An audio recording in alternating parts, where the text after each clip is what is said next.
Everyone finds their destined mate eventually. The moon goddess never forgets her children. That's what Florence Mezza's grandmother whispered to her on cold nights when the howls of paired wolves echoed through the packlands. But Florence would learn that some wolves were meant to watch from the shadows, while others danced in the light of belonging. And when you became the only wolf in your generation without a mate bond, you learned that destiny had favorites and you weren't one of them. Chapter 1. The Outsider's Vigil.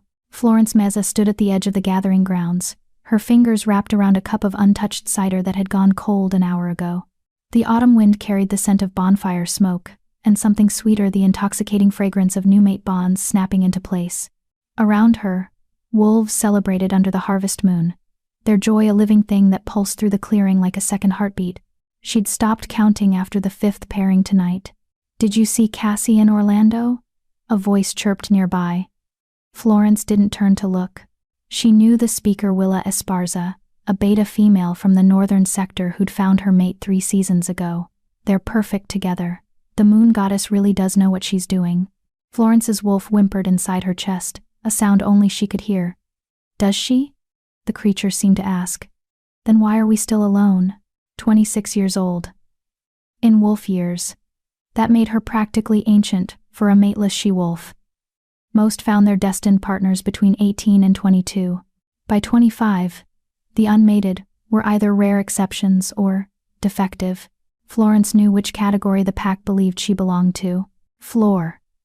A hand landed on her shoulder, and Florence turned to find Samantha Jarvis beaming at her with the special glow that only newly mated wolves possessed.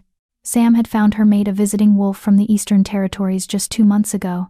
"Why are you hiding over here? Come dance with us." "I'm fine here," Florence said, forcing her lips into something resembling a smile. "Just enjoying the atmosphere." Sam's expression shifted to something that might have been pity if Florence had cared enough to examine it closely. "You know, my cousin is visiting from the Riverside pack. He's single, and he's really nice. I could introduce you." "I'm good, Sam, really." Florence's voice came out sharper than she'd intended.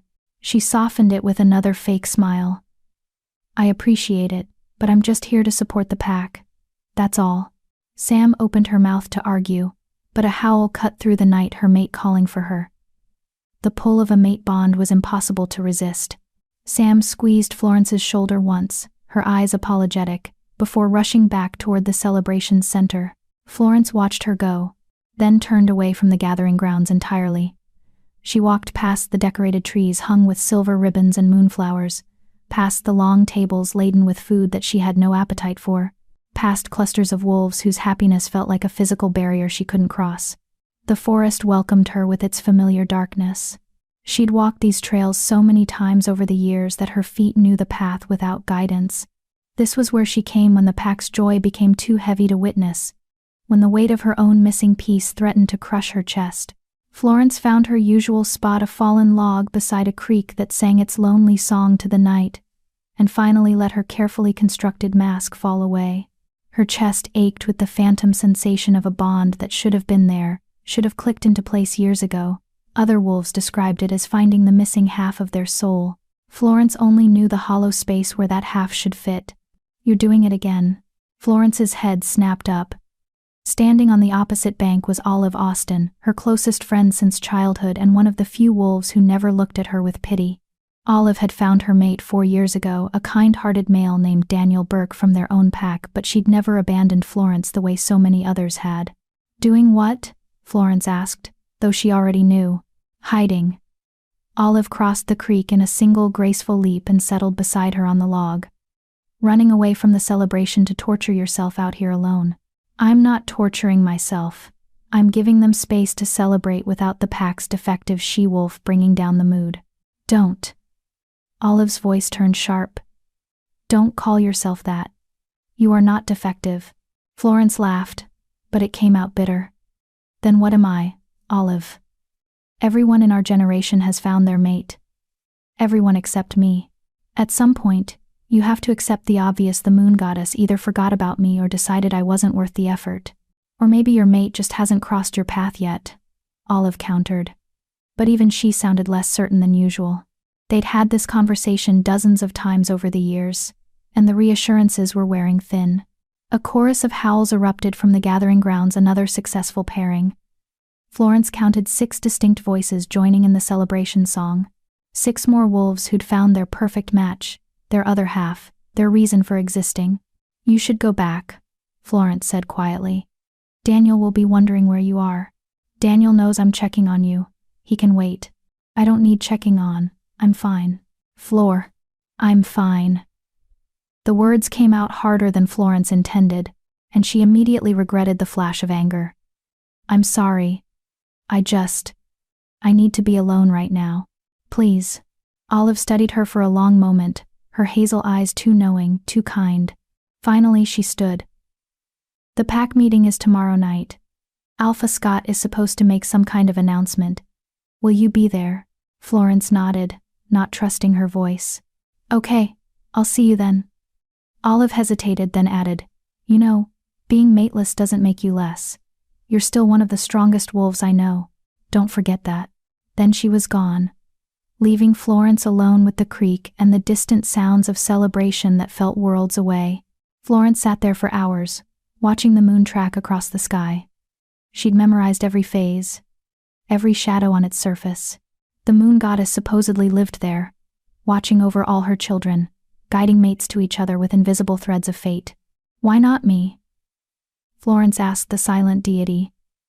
"What did I do wrong?" The moon offered no answers, just its cold, indifferent light. As midnight approached, Florence finally stood and made her way back toward the packlands. The celebration had wound down, most wolves having paired off literally for the night. She passed a few stragglers heading home, their faces flushed with happiness and fermented berry wine. No one noticed her. She'd become quite good at being invisible. Her small cabin sat on the outskirts of the main settlement, far enough away that she didn't have to hear the sounds of mated couples every night. It had been her grandmother's home before the old she-wolf passed 3 years ago, leaving Florence truly alone in the world. Her parents had died in a border skirmish when she was young, and her grandmother had raised her with stories of destined love and fated bonds. "Your mate is out there, little moon," grandmother would say. "And when you find him, everything will finally make sense. All the pain, all the waiting, it will all be worth it." Florence unlocked her door and stepped into the dark cabin. She didn't bother lighting a lamp. The darkness felt appropriate. She changed into sleep clothes and crawled into her empty bed, pulling the quilts up to her chin. Through the window, the harvest moon watched her with its unblinking eye. Tomorrow there would be a pack meeting. Tomorrow she would put on her mask again, pretend she didn't notice the whispers, pretend she didn't feel the weight of dozens of pitying glances. Tomorrow she would be strong and self-sufficient, and perfectly fine with her solitary existence. But tonight, in the privacy of her grandmother's cabin, Florence let herself cry. She cried for the mate she'd never meet, for the bond she'd never feel, for the life she'd never have. She cried until her pillow was soaked and her throat was raw, and her wolf had retreated to the deepest corner of her mind, too wounded to offer comfort.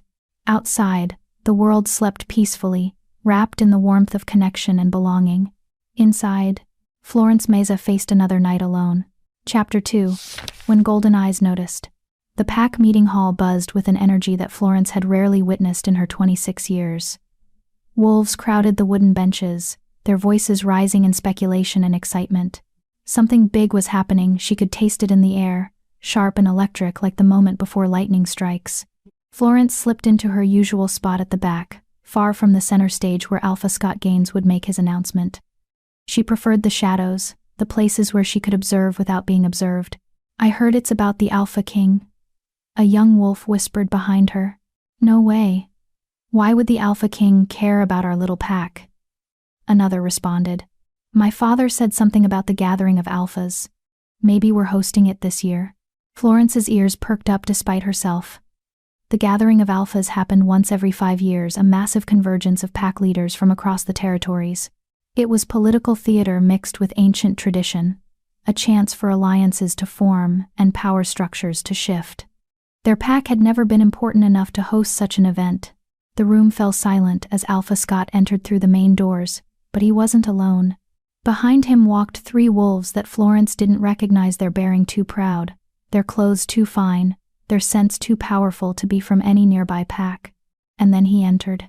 Florence's wolf, who had been dormant and wounded since last night, suddenly surged to attention inside her chest. The air itself seemed to shift, bending around the figure who stepped through the doorway with the casual confidence of someone who'd never questioned his right to command. He was tall, taller than any wolf she'd ever seen, with broad shoulders that filled the doorway and dark hair that caught the lamplight. But it was his eyes that trapped her attention. Even from across the crowded room, she could see they were an unusual shade of amber, almost gold, and they swept across the assembled pack with an intensity that made her breath catch. This was no ordinary alpha. This was the Alpha King. Pack, Alpha Scott's voice rang out, and the murmuring ceased entirely. I present to you King Jared Moran, ruler of the Northern Territories and leader of the Council of Alphas. The pack rose as one, heads bowing in respect. Florence followed suit, her heart hammering against her ribs in a way she couldn't explain. She'd never seen the Alpha King before. Few wolves outside the highest-ranking families ever did. He was more legend than reality, a figure whispered about in stories of brutal justice and unmatched power. At ease, the Alpha King's voice carried across the hall effortlessly, deep and commanding. The pack settled back into their seats. I apologize for the short notice of my visit. I come bearing news that affects all packs in our territories. Florence risked a glance upward. The Alpha King stood at the center of the platform, his 3 companions, likely his beta and guards, flanking him at a respectful distance. Alpha Scott looked almost small beside him, despite being a powerful wolf in his own right. In 3 weeks' time, the Northern Territories will host the Gathering of Alphas, King Jared continued. This year's gathering will be different from those in the past. We face threats from rogue factions, challenges to our established borders, and internal conflicts that threaten to fracture our unity. A ripple of unease moved through the crowd. Florence felt it echo in her own chest. To strengthen our bonds, both political and literal, I am reinstating an ancient tradition. The Alpha King's gaze swept the room again, and for one heart-stopping moment, Florence could have sworn those golden eyes landed directly on her before moving on. The mate ceremony of the gathering. Excited whispers erupted immediately. Florence had read about the mate ceremony in her grandmother's old books, a tradition from centuries past where unmated wolves from different packs would gather, hoping to find their destined partners among wolves they might never have otherwise encountered. It had been discontinued over 200 years ago, when packs became more interconnected and travel between territories increased.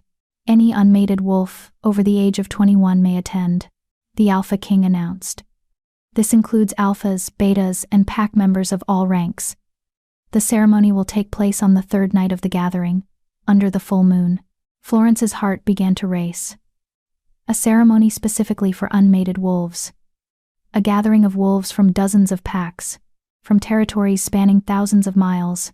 If her mate existed somewhere in the world, wouldn't this be the place to find him? Hope, that dangerous and fragile thing, flickered to life in her chest. Alpha Scott has agreed to send representatives from your pack, King Jared continued. Any wolf who wishes to participate must register with your alpha within the next week. The journey to the gathering grounds will take 10 days, and I will personally ensure safe passage for all attendees.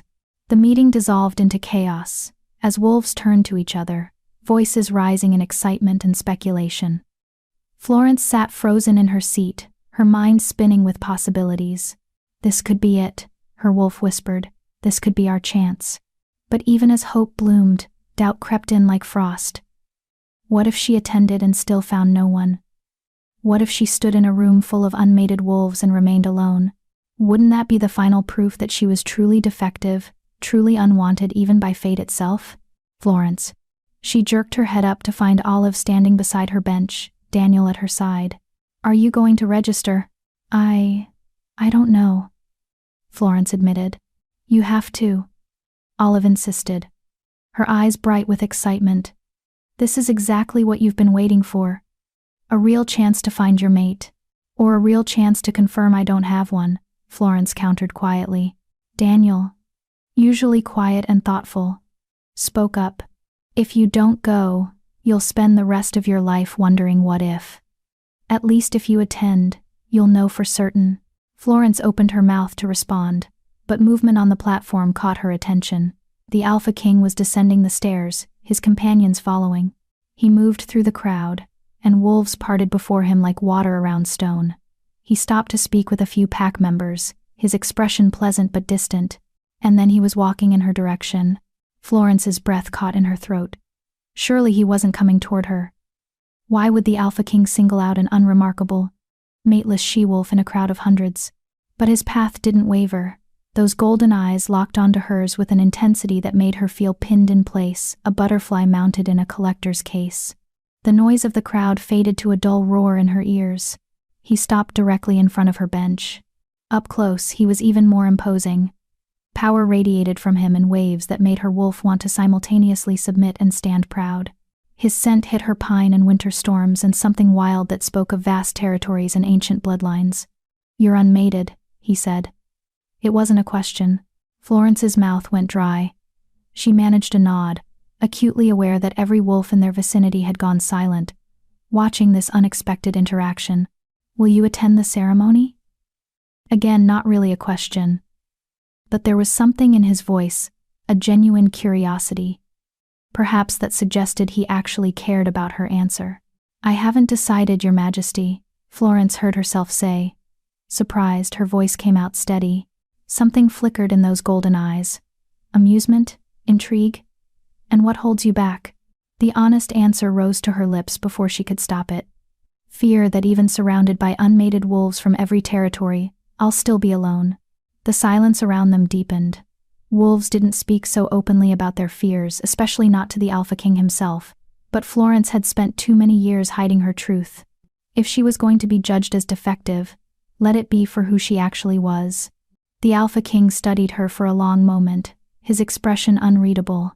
Then, unexpectedly, his lips curved into something that might have been respect. "Honesty," he said. "How rare." He extended his hand, a gesture so unexpected that Florence stared at it for several heartbeats before understanding he meant for her to take it. "If you attend the ceremony and find yourself still alone, I extend this invitation now. Choose me." The hall erupted. Wolves gasped, whispered. Some even laughed in disbelief. The Alpha King didn't make casual offers. The Alpha King, who could have any she-wolf in any territory, had just offered himself as a choice to a nobody from a minor pack. Florence's hand trembled as she placed it in his. His palm was warm, calloused, and when their skin touched, something electric passed between them. Not a mate bond, but something else. Recognition, perhaps. A connection she couldn't name. "Why?" she whispered, the question for him alone.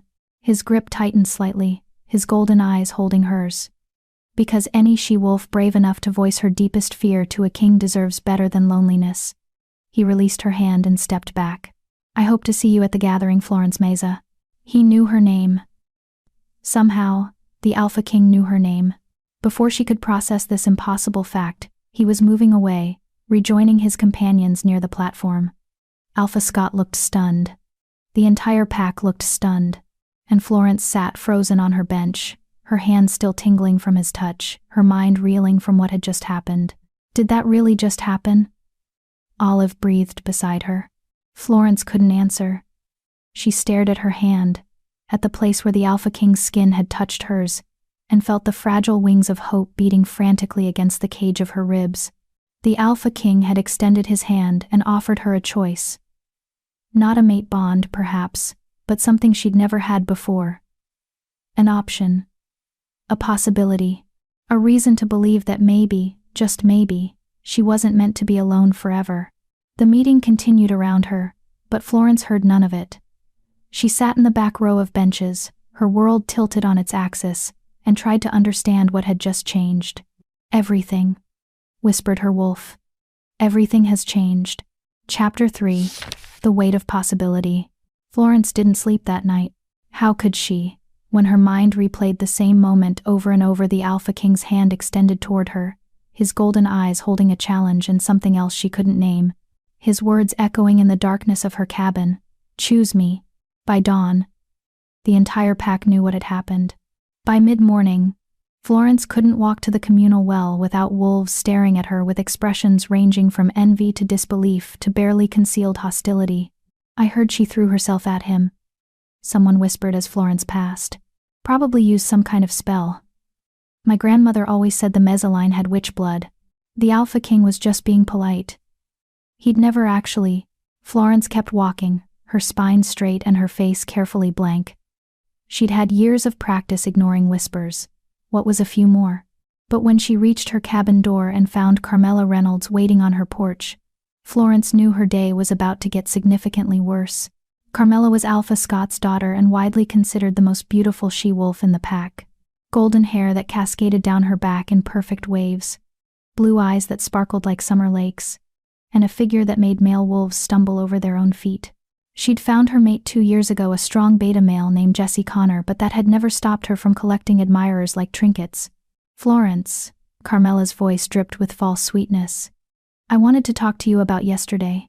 "There's nothing to talk about," Florence replied, moving to step around her. Carmela shifted, blocking the door. "Oh, I think there is. See, I'm concerned about you. About how you might have misunderstood the Alpha King's kindness." "I didn't misunderstand anything." "Are you sure?" Carmela's smile sharpened. "Because it seemed like you might have gotten the wrong idea. The Alpha King was being polite, Florence. He felt sorry for you, the poor, mateless wolf everyone pities. It was a charitable gesture. Nothing more." Each word landed like a small cut, designed to wound without leaving visible marks. Florence had endured worse from Carmela over the years, the casual cruelty that beautiful, mated wolves inflicted on those they considered beneath them. "If you're done," Florence said evenly, "I'd like to enter my own home." "I'm trying to help you," Carmela insisted, her voice taking on a concerned tone that would have sounded genuine to anyone who didn't know her. "I don't want you to embarrass yourself at the gathering. Or worse, embarrass our pack. When you show up, and the Alpha King doesn't even remember making that ridiculous offer, he'll remember." The words came out before Florence could stop them, firm and certain in a way that surprised even herself. Carmela's eyes narrowed. "You really believe that? You think someone like him would ever choose someone like you?" She stepped closer, her voice dropping to a cruel whisper. "Look at yourself, Florence. You're nobody. You have no rank, no family, no mate bond. You're the wolf everyone forgets is even there. What could you possibly offer an Alpha King?" For years, Florence had absorbed words like these. She'd let them sink into her skin, had believed them on her darkest nights when loneliness felt like drowning. But something had shifted yesterday when the Alpha King looked at her with those golden eyes and saw something worth acknowledging. "I don't know," Florence answered honestly. "But he saw something. And that's more than you or anyone else in this pack has ever bothered to look for." She pushed past Carmela and entered her cabin, closing the door firmly behind her. Through the wooden planks, she heard Carmela's sharp intake of breath, the sound of someone unaccustomed to being dismissed. "You'll regret this," Carmela called through the door. "When you're standing alone at the gathering while wolves with actual worth find their mates, you'll wish you'd listened to me." Florence leaned against the door, her heart pounding. Her hands trembled slightly, not from fear, but from the adrenaline of finally standing up for herself. Her wolf purred with approval. 3 days passed before Florence made her decision. 3 days of whispers and sideways glances, of Olive's enthusiastic encouragement and Daniel's quiet support, of lying awake at night, weighing hope against the crushing possibility of final disappointment. On the 4th morning, she walked to Alpha Scott's office and knocked. "Enter," came the gruff response. Alpha Scott looked up from his desk, his weathered face creasing into surprise when he saw her. "Florence, I wondered if you'd come." "I want to register for the gathering," Florence said without preamble. "For the mate ceremony." The Alpha studied her for a long moment, his expression unreadable. Finally, he pulled out a leather-bound ledger and opened it to a page already half filled with names. Florence caught sight of several she recognized young wolves who'd recently come of age.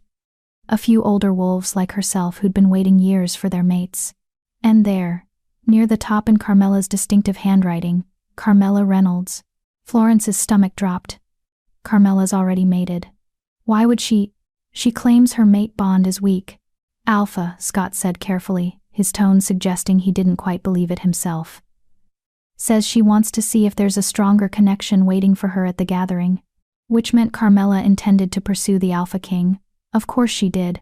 A chance to trade up from a beta male to the most powerful wolf in the territories. Carmela would never pass that up. "Does Jesse know?" Florence asked. Alpha Scott's silence was answer enough. Florence took the pen he offered and signed her name below the others, her handwriting plain and unremarkable compared to Carmela's flourishes. When do we leave? 1 week. The journey will take 10 days on foot, possibly 8 if we shift and run. He closed the ledger. Florence. About what the Alpha King said. You understand it was likely just a polite gesture? I don't want you to build your hopes on. I understand, Florence interrupted, though she wasn't sure she did. Wasn't sure she wanted to. Thank you, Alpha. She left before he could say anything else that might crack the fragile shell of determination she'd built around herself. The week before departure passed in a blur of preparation. Florence packed light a change of clothes, her grandmother's silver pendant, a small leather journal where she'd recorded her thoughts since childhood. She had little else worth bringing. Olive helped her prepare, chattering excitedly about the gathering, as if she herself were attending. I heard the Alpha King's territory spans 3 mountain ranges. Can you imagine? And the pack house is supposed to be like a palace, with ballrooms and… Olive. Florence cut in gently. I'm not going there to see palaces. I'm going to find my mate, if I have one. When you find him, Olive corrected firmly. She grabbed Florence's hands, her expression turning serious. You deserve this, Flor. You deserve happiness and love and a mate who sees how incredible you are.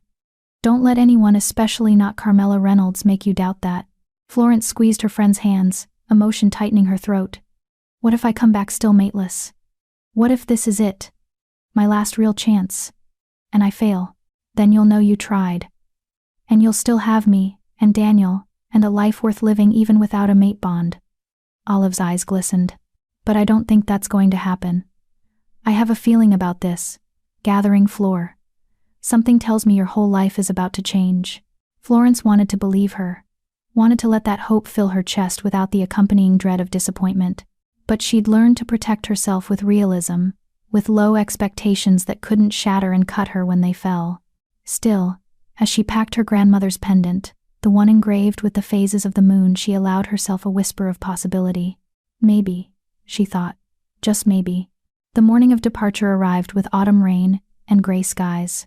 23 wolves from their pack would make the journey to the gathering, 19 unmated wolves seeking the ceremony, plus 4 escorts including Alpha Scott himself. Florence stood at the edge of the forest where the pack had gathered, her traveling cloak pulled tight against the drizzle. Around her, excited chatter filled the air as young wolves said goodbye to their families. Carmela stood at the center of attention as always, her goodbye to Jesse dramatic enough that several wolves watched with poorly concealed interest. Jesse himself looked hollow, his eyes haunted. Florence felt a pang of sympathy for him. Whatever game Carmela was playing, he was the one who would pay the price. All right. Alpha Scott's voice rang out. We have a long journey ahead. Stay together. Watch out for each other. And remember you represent our pack at this gathering. Conduct yourselves with honor. They shifted as one, clothes falling away as fur and fangs emerged. Florence's wolf form was unremarkable brown fur with lighter patches, average size, nothing that would catch anyone's eye. She'd always envied wolves like Carmela, whose wolf forms were as striking as their human ones, all golden beauty and graceful power. But her wolf was strong and fast, and that would have to be enough. The pack moved out in formation, Alpha Scott at the lead with the escorts flanking the group of unmated wolves. They ran through territories Florence had never seen, crossed rivers that sang different songs than the creek near her cabin, passed through forests thick with ancient trees that had witnessed centuries of wolf history. On the 3rd day, as they stopped to rest near a waterfall, Florence found herself sitting alone on a moss-covered rock. She'd pulled out her grandmother's journal, running her fingers over the worn leather cover. Is that a diary? Florence looked up to find Samantha Jarvis settling beside her, slightly out of breath from the run. Sam had registered for the ceremony after her mate bond broke unexpectedly last month. A rare and devastating occurrence that left her reeling. My grandmother's, Florence answered. She wrote about her own journey to find her mate. I like reading it sometimes, remembering that she found him eventually, that happy endings are possible. Sam was quiet for a moment, staring at the waterfall's cascade. Do you really think we'll find them? Our mates? I don't know, Florence admitted. But I think we have to try. Otherwise, what's the point of any of this? Sam nodded slowly, The Alpha King's offer to you. Was that real? Or was everyone right that he was just being kind? Florence had asked herself that question 100 times. I guess I'll find out at the gathering. I hope he meant it, Sam said softly. I hope someone sees you the way you deserve to be seen. You've been alone too long, Flor. Before Florence could respond, Carmela's voice cut through the clearing. Alpha Scott says we're moving out in 5 minutes. Stop dawdling. Sam rolled her eyes but stood. Florence carefully tucked the journal back into her pack and prepared to shift again. As they ran through the afternoon, the landscape began to change. The trees grew taller, the air crisper. They were entering the Northern Territories, the Alpha King's domain, and with each mile that passed, Florence felt the weight of possibility pressing down on her chest like a stone. In 7 days, she would stand under the full moon at the gathering. In 7 days, she would learn if fate had a mate waiting for her somewhere in the crowd of unmated wolves. And in 7 days, she might have to face the Alpha King again, and discover if his offer had been real or just a moment of charitable kindness that he'd already forgotten. Her wolf pushed forward, running faster than necessary, as if trying to outpace the fear that nipped at their heels. Behind them, the sun began to set, painting the sky in shades of blood and gold. Chapter 4, where thousands gather to belong. The Alpha King's territory was unlike anything Florence had ever seen. Mountains pierced the sky like ancient teeth, their peaks crowned with snow that never melted even in summer. Forests so dense they seemed to breathe, valleys that cradled crystal lakes, and everywhere the scent of power so concentrated it made her wolf's hackles rise in instinctive submission. They'd been traveling for 9 days when the gathering grounds finally came into view. Florence stopped at the edge of a cliff overlook, her breath catching in her throat. Below them, spread across a valley that must have been 5 miles wide, was a temporary city of tents and pavilions. Hundreds of them, maybe thousands, in every color imaginable. Banners representing different packs snapped in the mountain wind. And even from this distance, she could see wolves moving between the structures, like ants in a disturbed nest. Sweet moon goddess, Sam breathed beside her. How many packs are here? All of them, Alpha Scott answered, his voice tight with something between awe and unease. Every pack in the Northern Territories, and some from beyond. I've never seen a gathering this large. Florence's eyes tracked to the center of the valley, where a massive structure rose above the tent city. A palace built of white stone that seemed to glow in the afternoon light. It was temporary, she knew, constructed specifically for the gathering and dismantled afterward. But it looked eternal, ancient, like something out of the old stories her grandmother used to tell. That was where the Alpha King lived. Where he held court, made decisions that affected thousands of wolves, and in 3 days where he would host the mate ceremony. Come on, Alpha Scott said, starting down the winding path that led into the valley. We need to claim our camp space before the good spots are taken. The pack followed, and with each step closer, Florence felt her anxiety ratchet higher. This was real. This was actually happening. In 3 days, she would either find her mate or face the crushing reality that she had none. Or she would have to decide whether to accept the Alpha King's offer if it still stood. They entered the tent city through an organized chaos that somehow made sense. Wolves from different packs nodded to each other in passing. Territorial instincts held in check by ancient gathering laws. Fighting was forbidden on these grounds, as was any violence between packs. Violators would face the Alpha King's justice, and from what Florence had heard, that was not a fate anyone wanted.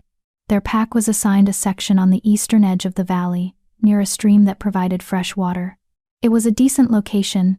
If not prestigious, they were a small pack, after all, without significant political influence.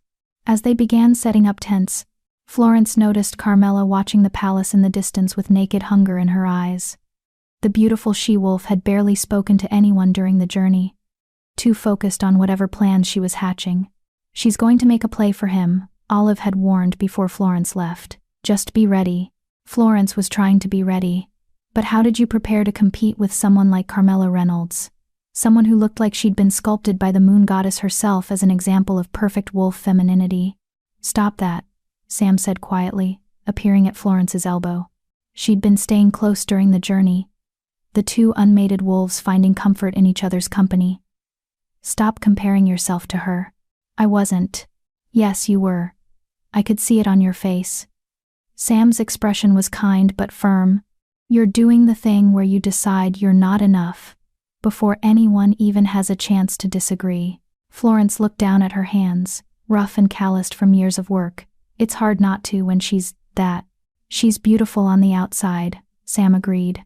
But beauty isn't everything, you know that better than anyone. Before Florence could respond, a howl echoed across the valley, 3 short bursts followed by one long note. The call of the Alpha King's messengers. Attention all packs. A voice boomed, amplified somehow to carry across the entire gathering grounds. The welcoming feast will be held tonight, in the Great Hall.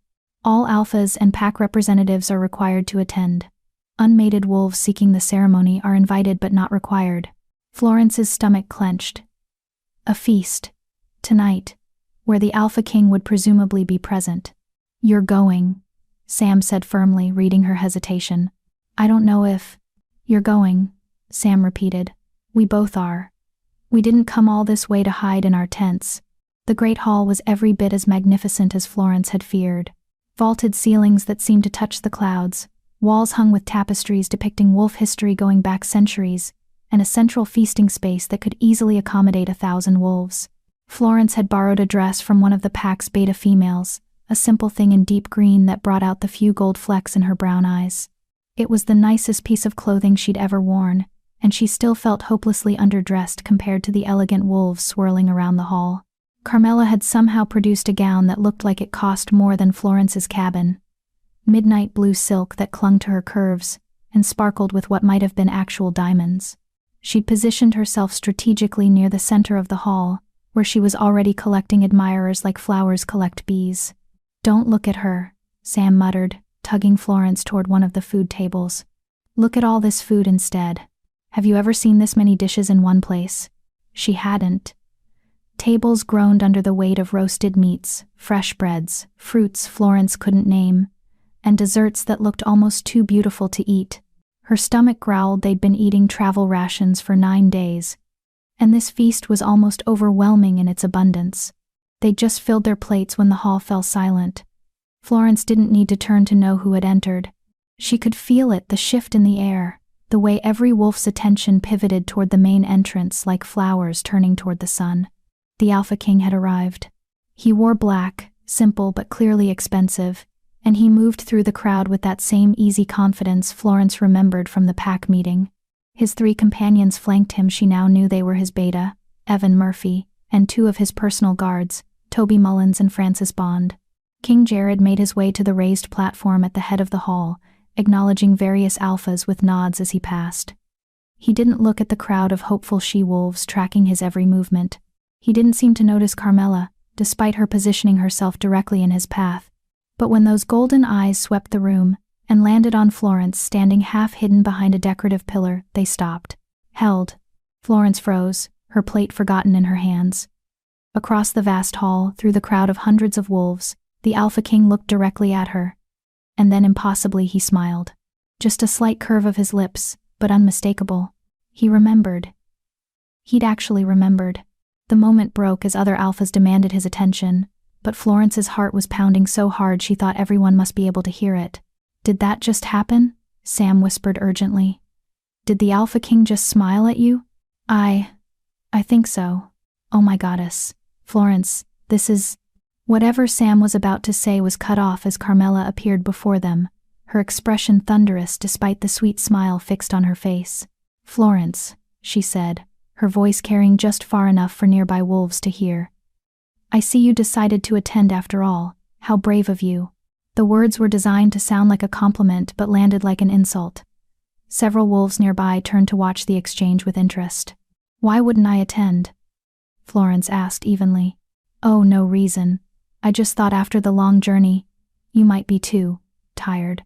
Carmela's eyes raked over Florence's borrowed dress with barely concealed disdain. Though I suppose some wolves have more stamina than others. Carmela, Sam interjected, her voice sharp. Isn't your mate wondering where you are? Carmela's smile turned brittle.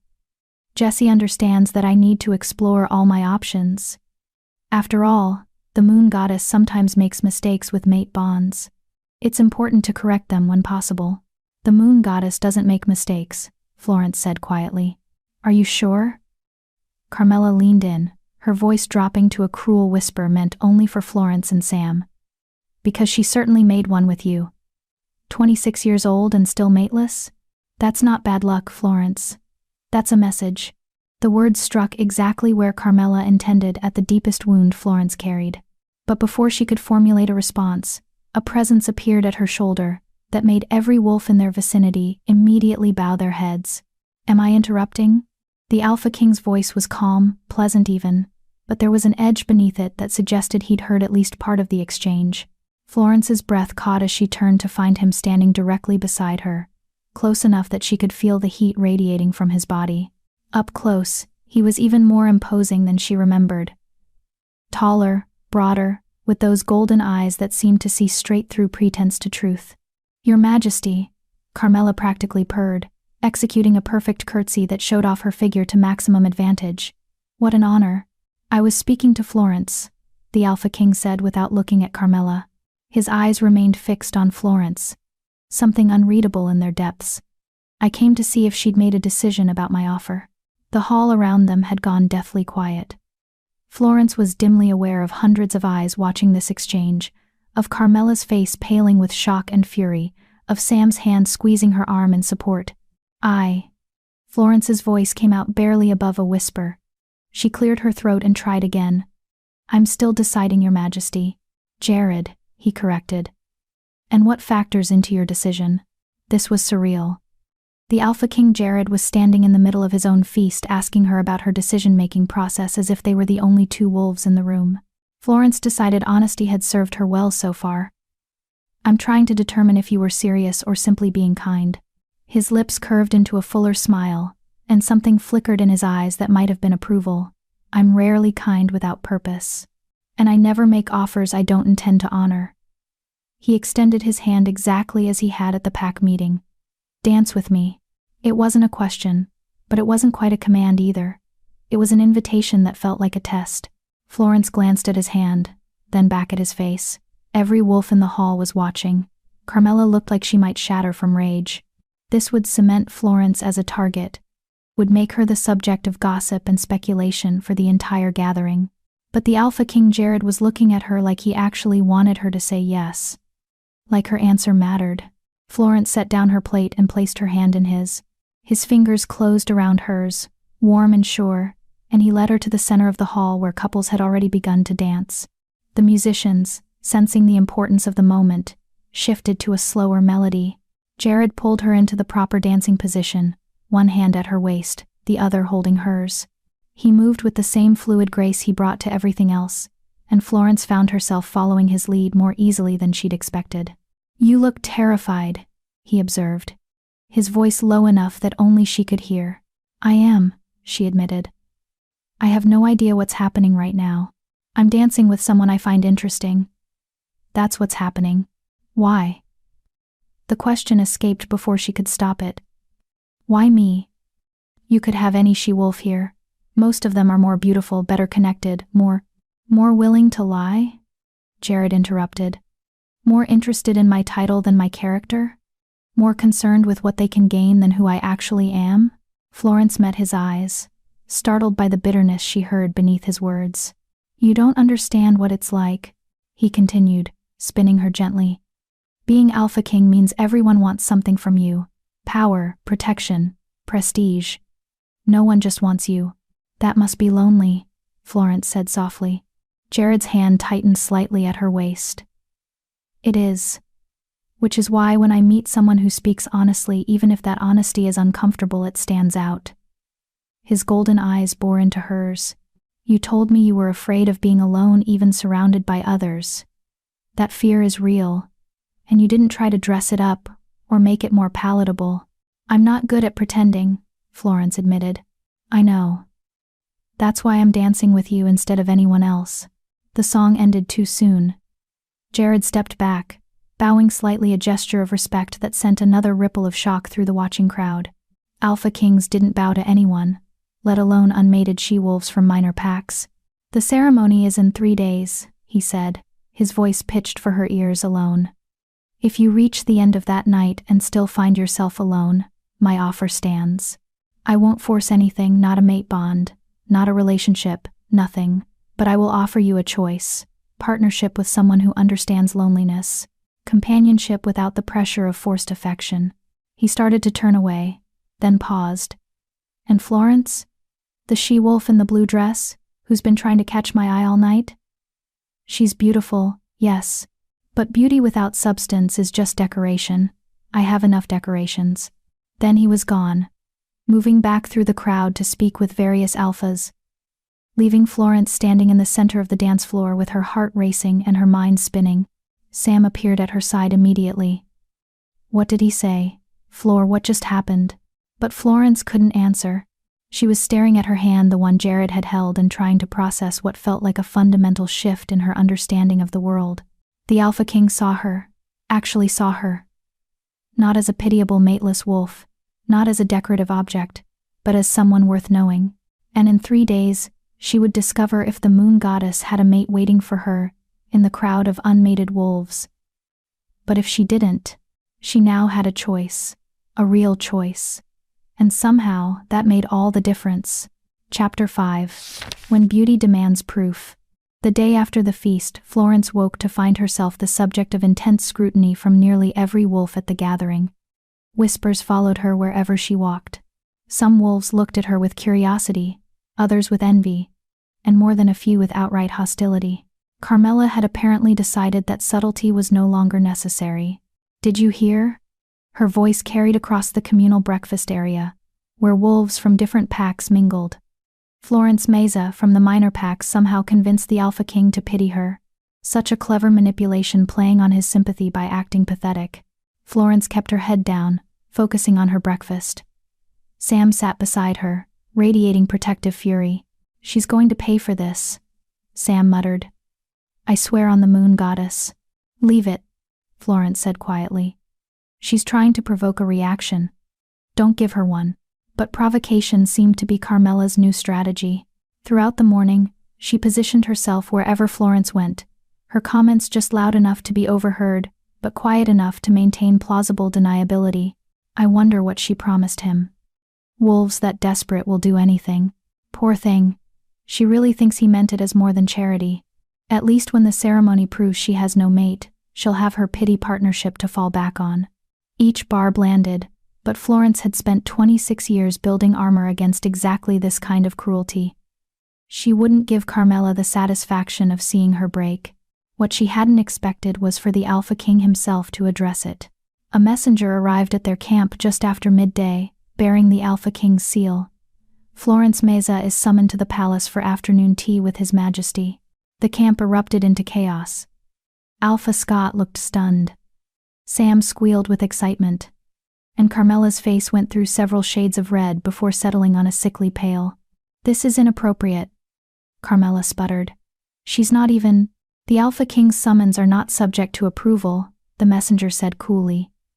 "Florence Meza, you're expected within the hour. Someone will escort you to appropriate attire." Florence stood on shaking legs. Yes. Of course." The appropriate attire turned out to be a private chamber in the palace, where 3 she-wolves waited with an array of dresses that made Florence's borrowed green gown look like burlap. They were efficient and kind, helping her into a soft cream-colored dress with delicate embroidery along the hem and sleeves. The king specifically requested something understated. One of them explained, pinning Florence's hair into a simple but elegant style. He said, and I quote, "Nothing that would make her uncomfortable."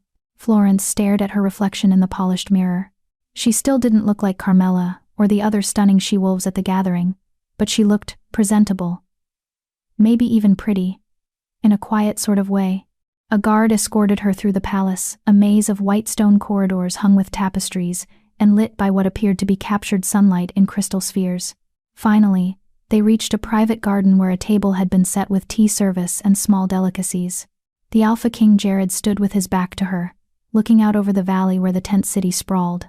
He was dressed more casually than at the feast, in simple dark clothes that somehow made him look more approachable and more dangerous all at once. "Thank you for coming," he said without turning around. "I wasn't certain you would." "You summoned me." Florence pointed out. I'm not sure I had a choice. He turned then, his golden eyes finding hers with an intensity that made her breath catch. You always have a choice, Florence. Even with a king's summons, you could have refused. He gestured to the table. Please, sit. Florence settled into the chair he held out for her, hyper-aware of how close he was, how his scent pine and winter storms seemed to wrap around her. He took the seat across from her and poured tea with surprising grace for someone with such large hands. I heard about this morning, he said, his tone conversational but with an edge beneath it. The comments, the speculation. I apologize. My attention has made you a target. It's not your fault, Florence said automatically. Isn't it? He set down the teapot and leaned back, studying her. I invited scrutiny by singling you out. I should have anticipated the consequences. Florence wrapped her hands around her teacup, letting the warmth seep into her fingers. Why did you? Single me out, I mean. I still don't understand. Jared was quiet for a long moment, his eyes distant. Do you know what it's like to be surrounded by people and still feel completely alone? Yes, Florence whispered. I know exactly what that's like. I thought you might. He met her gaze again. I became Alpha King at 23. I inherited my father's position, his territories, his conflicts, and his enemies. And overnight, everyone who'd known me as simply Jared started treating me like a title instead of a person. Florence could hear the loneliness in his voice, the same ache that lived in her own chest. Every she-wolf who approaches me wants the crown, not the wolf wearing it, Jared continued. Every conversation is calculated, every gesture political. I'm a prize to be won, a connection to be exploited. No one just talks to me. I talked to you, Florence said softly. You did. You told me you were afraid. You didn't flirt or flatter or try to impress me. You were just honest. He smiled, and it transformed his face from imposing to almost boyish. It was refreshing. Florence took a sip of her tea, trying to organize her thoughts. So this is, what? A friendship? I don't know what this is, Jared admitted. But I'd like to find out. If you're willing. Before Florence could respond, a commotion erupted from somewhere in the palace. Raised voices, the sound of a scuffle, and then Beta Evan burst into the garden with 3 guards. Your Majesty, I apologize for the interruption, Evan said, slightly out of breath.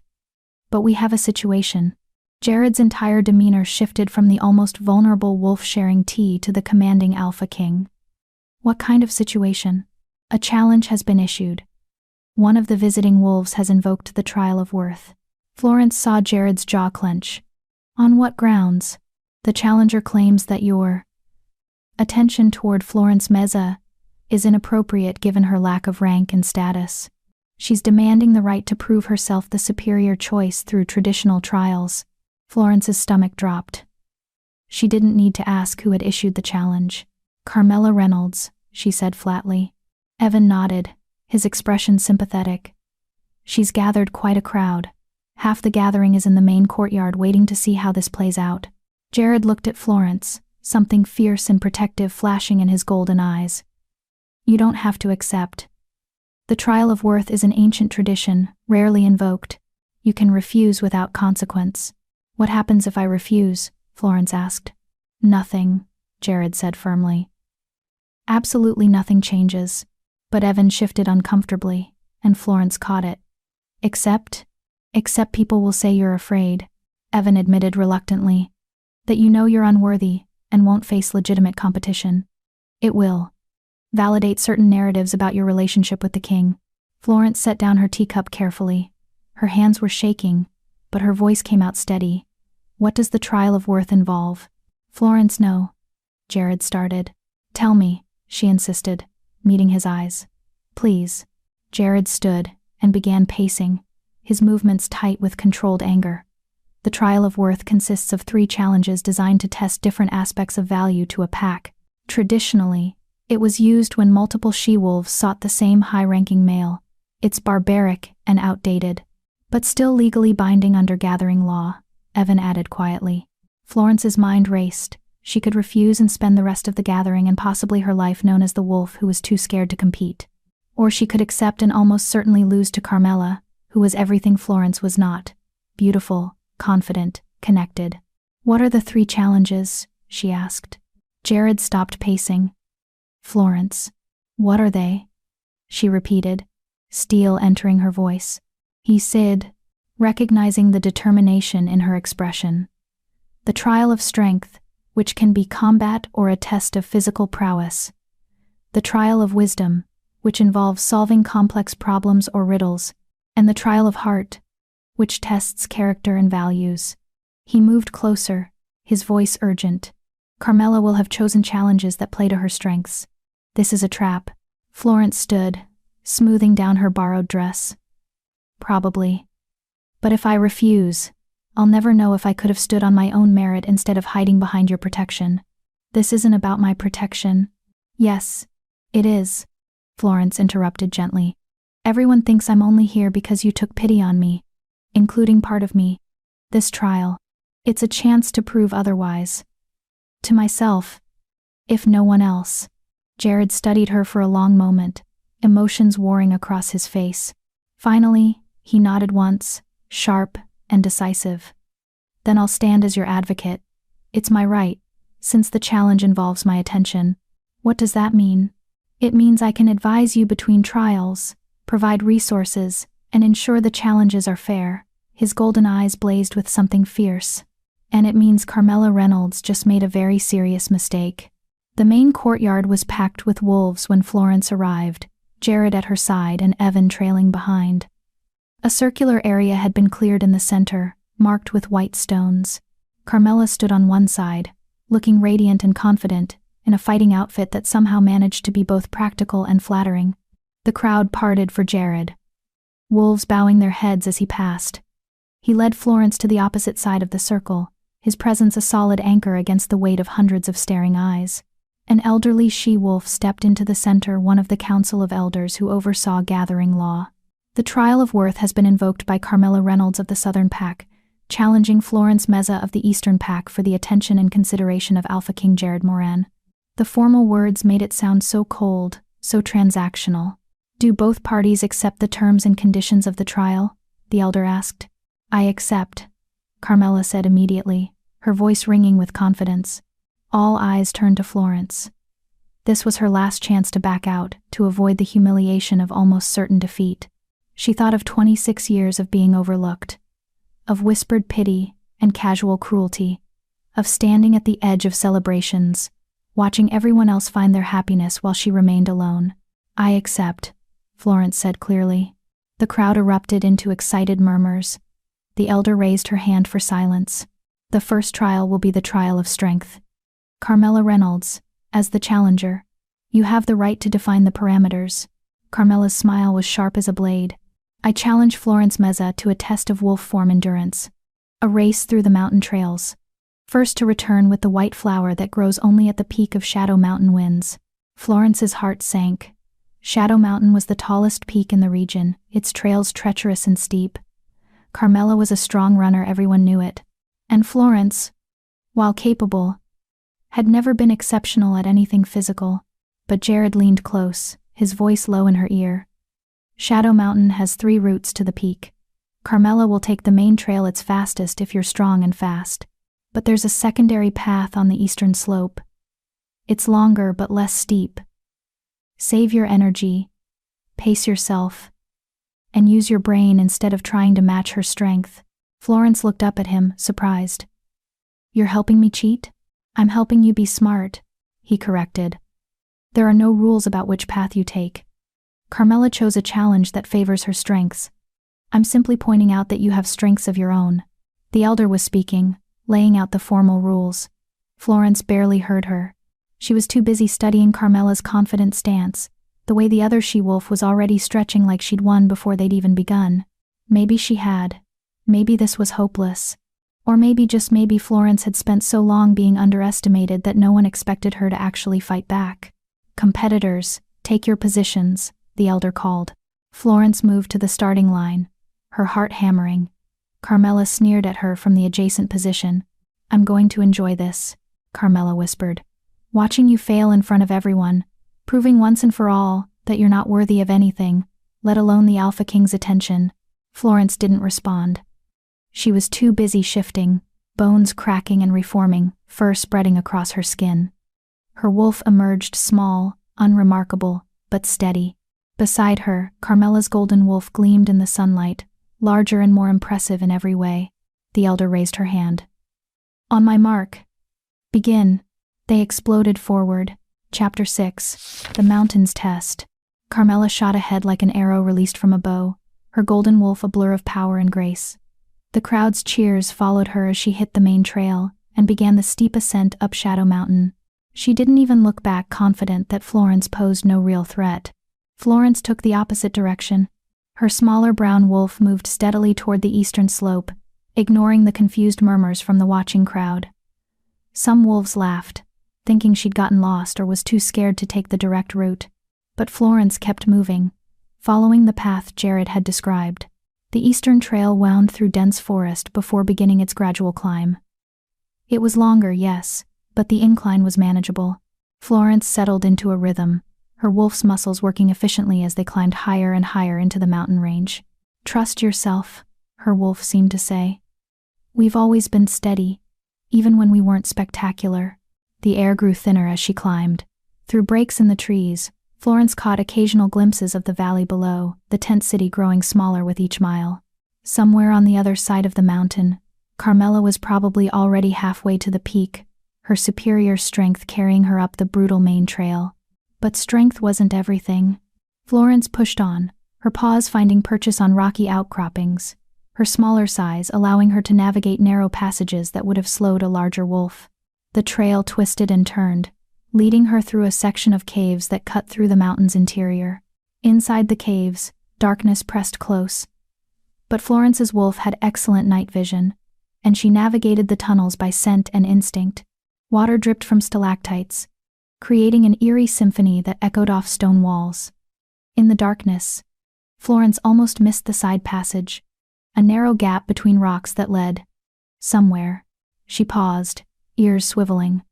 The main path continued upward through the caves, gradually ascending toward the peak. But this side passage, Florence squeezed through the gap, her smaller frame barely fitting.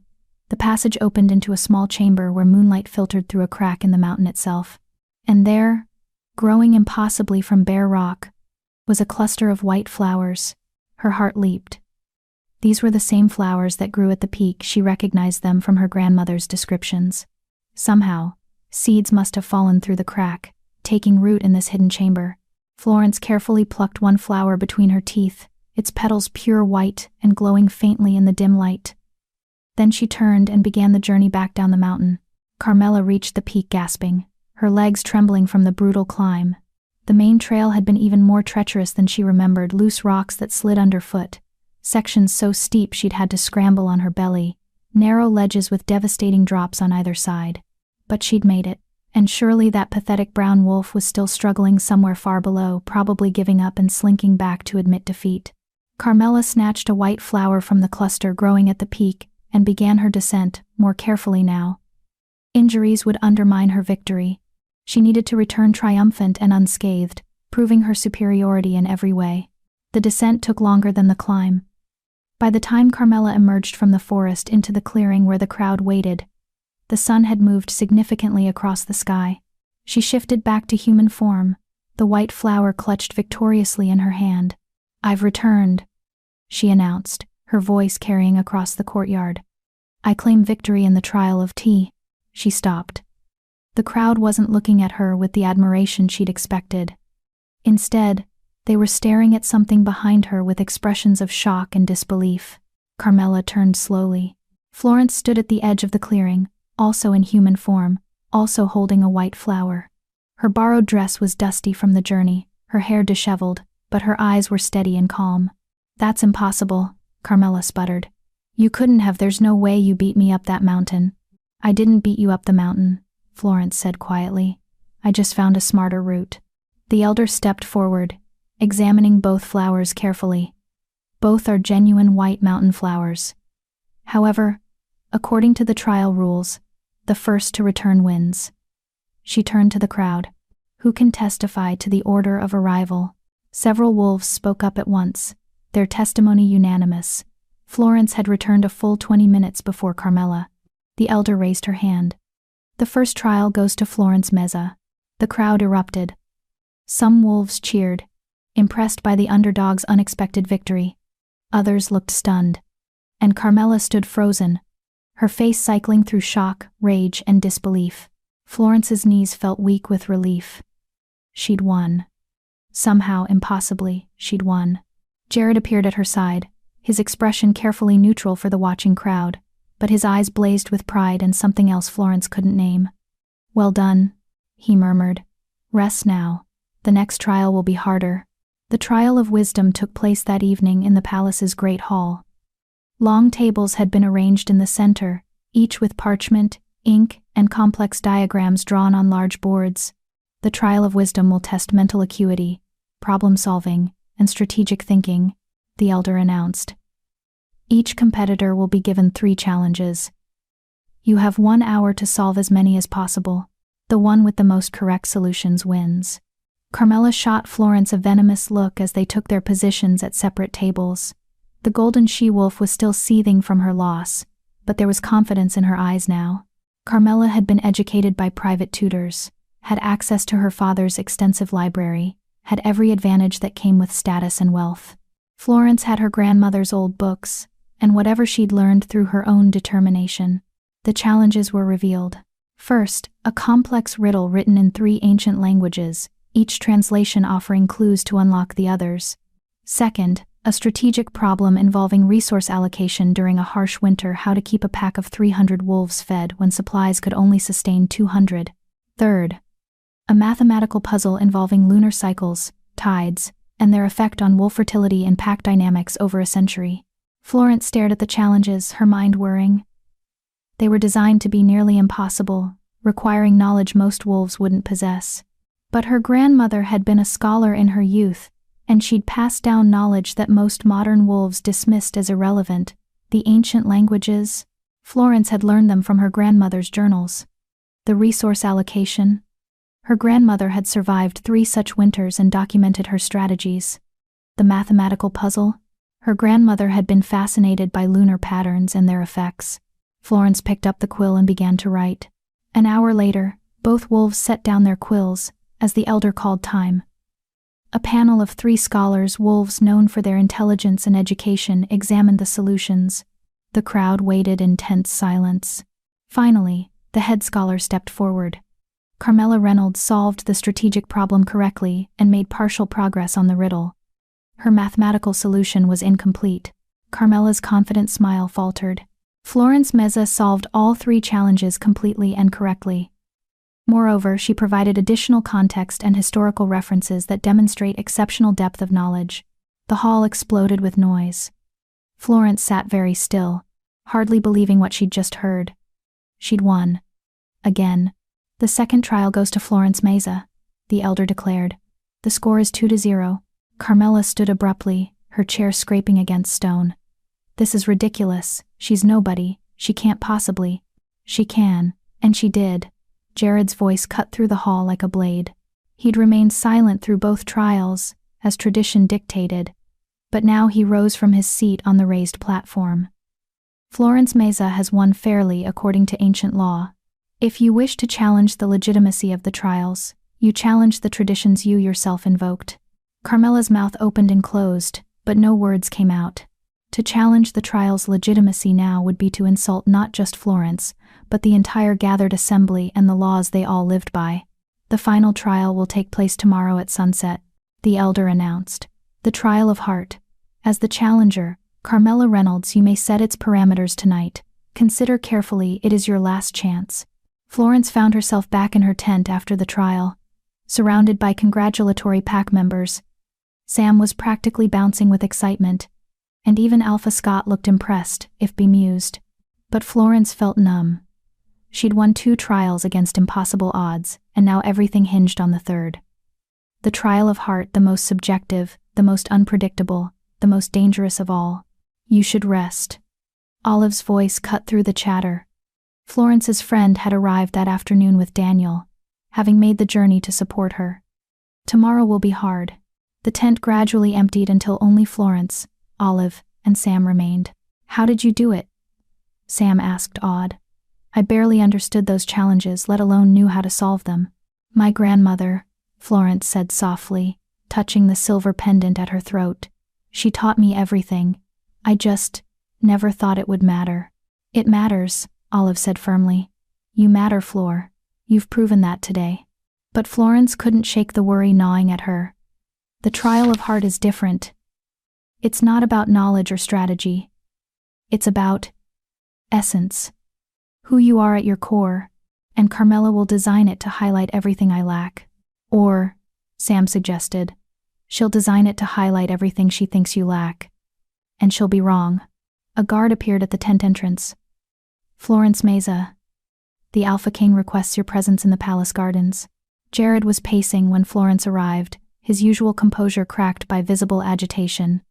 He stopped when he saw her, and something in his expression made her chest tighten. You were brilliant today, he said without preamble.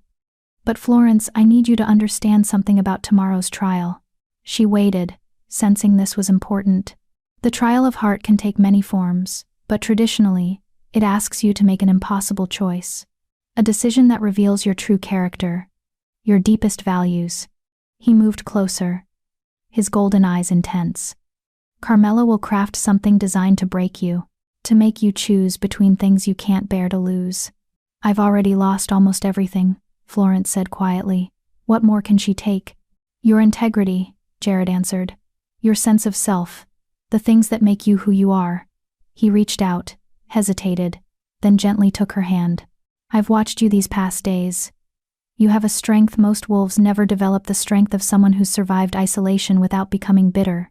That's rare. That's valuable. Florence looked down at their joined hands. You barely know me. I know enough, Jared said. I know you chose honesty over flattery, intelligence over brute force. I know you've spent your life being overlooked, and somehow remained kind instead of cruel. His thumb brushed across her knuckles. I know that if you win tomorrow, it will be because you deserve to, not because of my interference. And if I lose, then my offer still stands, he said firmly. But Florence, I don't think you're going to lose. Florence wanted to believe him, wanted to trust in the capability she demonstrated today. But tomorrow would be different. Tomorrow, Carmela would strike at the softest parts of her, the wounds that had never fully healed. Tomorrow Florence would discover what she was truly made of. And somewhere in her chest, beneath the fear and the doubt, a small flame of determination refused to die. She'd come this far, she would see it through to the end, whatever that end might be.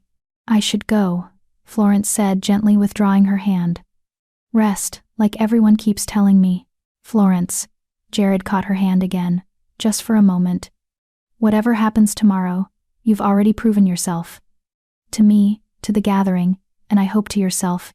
Don't forget that. She nodded, not trusting her voice, and turned to leave. Behind her, the Alpha King stood in the moonlit garden and wondered when exactly a diplomatic gesture had become something more. Chapter 7, The Trial of Heart.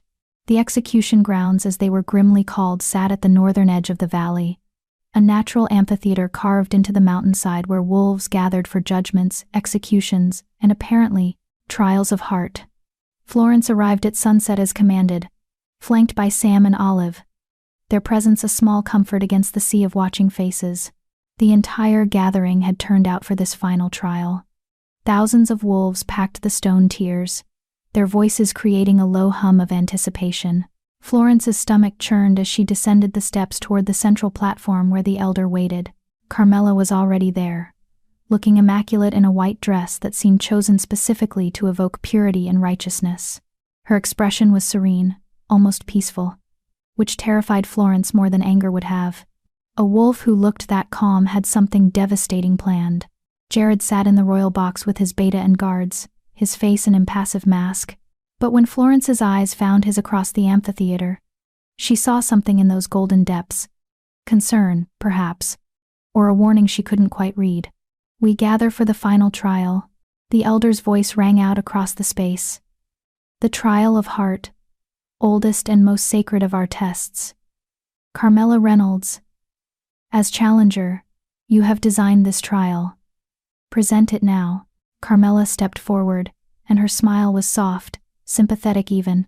It made Florence's skin crawl. The trial of heart should test what we value most, Carmela began, her voice carrying easily to every corner of the amphitheater. It should reveal the truth of our character, strip away pretense, and show who we really are when forced to choose. She gestured, and guards brought forward 2 cages. Florence's blood turned to ice. In the first cage was Sam, her friend, bound and gagged, eyes wide with terror.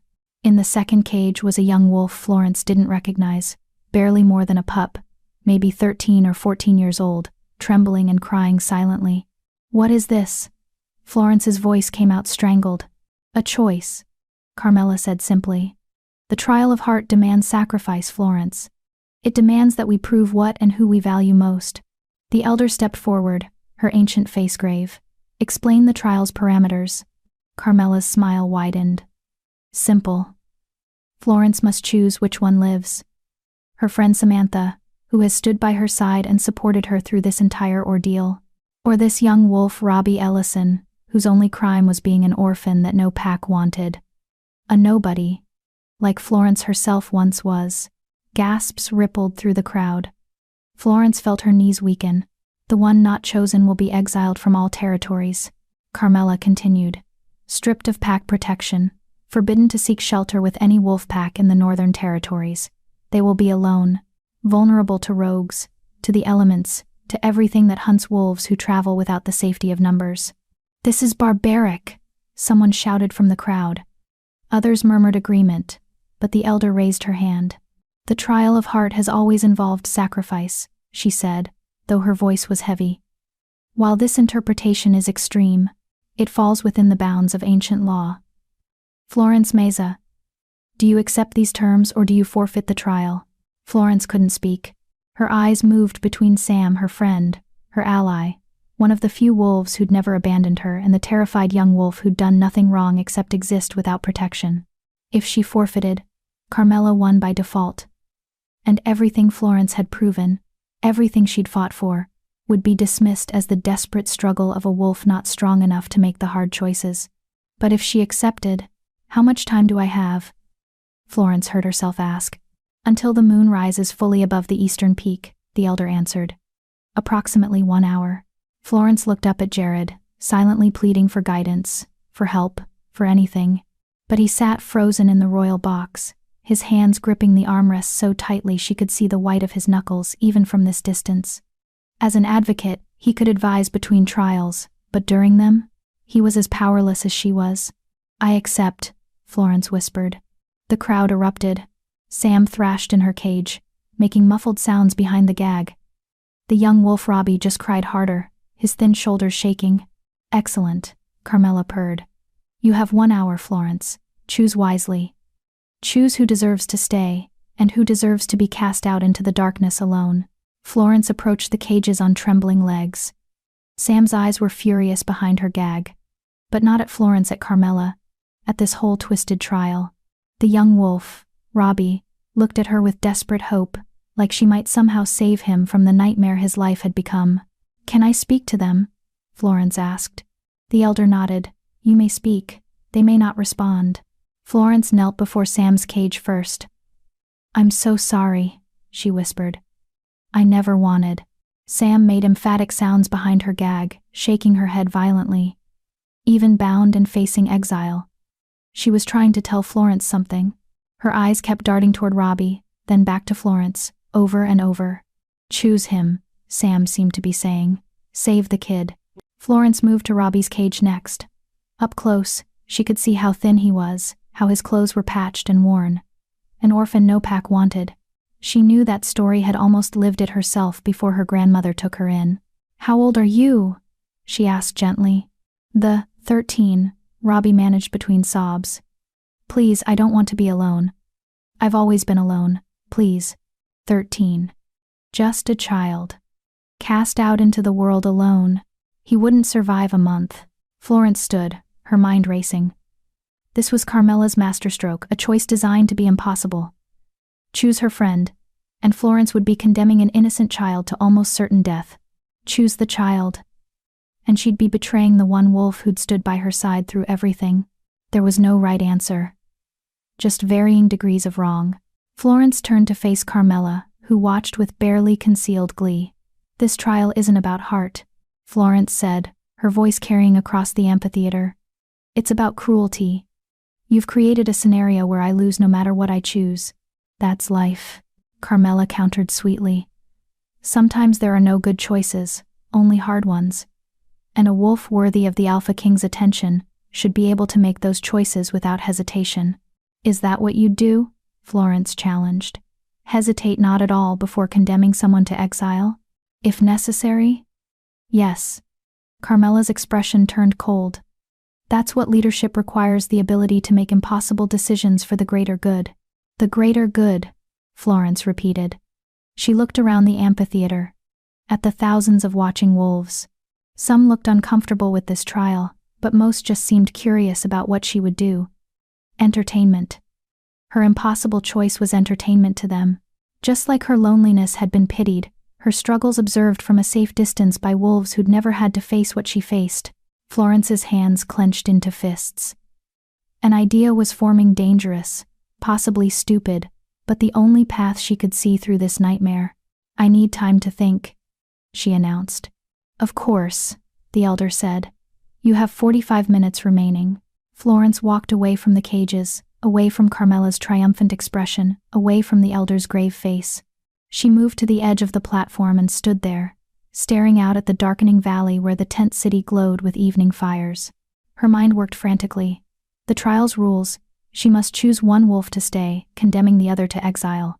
But there was something in the wording, something she'd caught. The one not chosen will be exiled from all territories. Not the one you don't save. Not the one you abandon. The one not chosen. What if she chose neither? No, that wouldn't work. The trial required a choice, required her to name one wolf who would be protected. But what if? Florence turned suddenly. "I need to speak to the Alpha King." The elder frowned. "That is not typically. As my advocate, he has the right to be consulted," Florence interrupted. "I'm invoking that right." After a moment's hesitation, the elder nodded. Jared rose from the royal box and descended to the platform, his face carefully neutral. When he reached Florence, she stepped close enough that only he could hear her whispered words. "Can an Alpha King grant pack membership?" Jared's eyes widened slightly. "Yes. Any Alpha King has the authority to adopt wolves into his personal pack. And once a wolf belongs to a pack, they can't be exiled from territories without that pack alpha's consent." "That's correct. But Florence, if I choose Sam, can you immediately adopt Robbie into your pack before the exile takes effect?" Understanding dawned in Jared's golden eyes. "That's technically possible, but extremely irregular, and it would require me to intervene directly in a trial that's supposed to test your heart, not my authority." "Would it violate the trial rules?" "No," Jared admitted. "But Carmela will claim you're using my power as a shield, that you can't make hard choices on your own." "Let her," Florence said fiercely. "Because the hard choice here isn't deciding who deserves safety more. The hard choice is admitting that the trial itself is wrong and finding a way to save both of them." Jared stared at her for a long moment. Then, incredibly, he smiled, a real smile that transformed his face. "You continue to surprise me, Florence Meza. Is that a yes?" "It is." He raised his voice so the entire amphitheater could hear. "I will honor your request." Florence turned back to face the crowd, her heart pounding so hard she thought it might break through her ribs. Carmela watched with narrowed eyes, sensing something had shifted but not yet understanding what. "I've made my choice," Florence announced.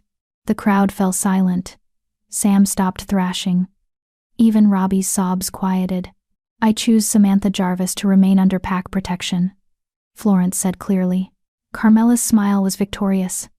The guards moved toward Robbie's cage to begin the exile process.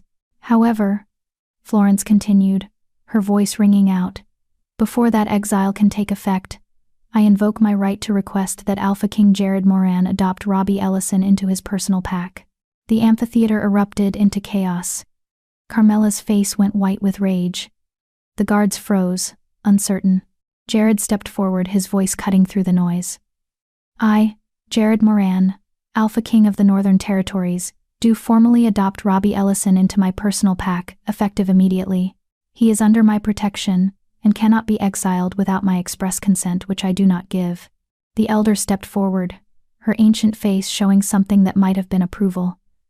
"The trial asked Florence Meza to choose one wolf to remain under pack protection. She has done so. The second wolf has since been adopted into a pack before exile proceedings could be completed. This is unorthodox but legal."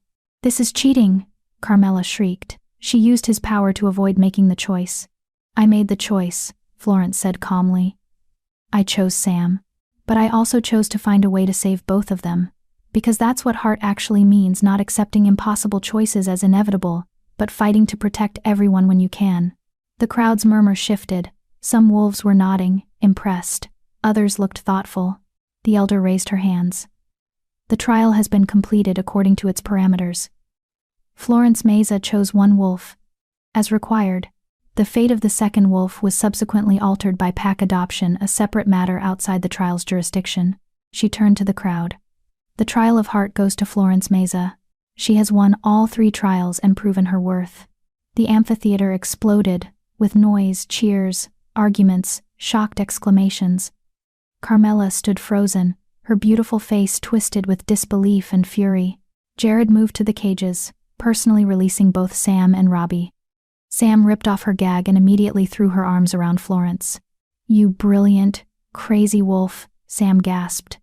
"I thought I was so scared." "I know," Florence whispered. "I'm sorry. I'm so sorry." Robbie approached tentatively, his thin face streaked with tears. You saved me?" Florence knelt to his level. "We saved each other. Are you okay with being part of the Alpha King's pack?" "I should have asked first." The boy launched himself at her, sobbing into her shoulder. Thank you. I'll be good, I promise. I'll work hard. You'll be safe," Florence said firmly, hugging him back. "That's all that matters." Over Robbie's shoulder, she saw Carmela storming from the amphitheater, her white dress billowing behind her like a flag of surrender.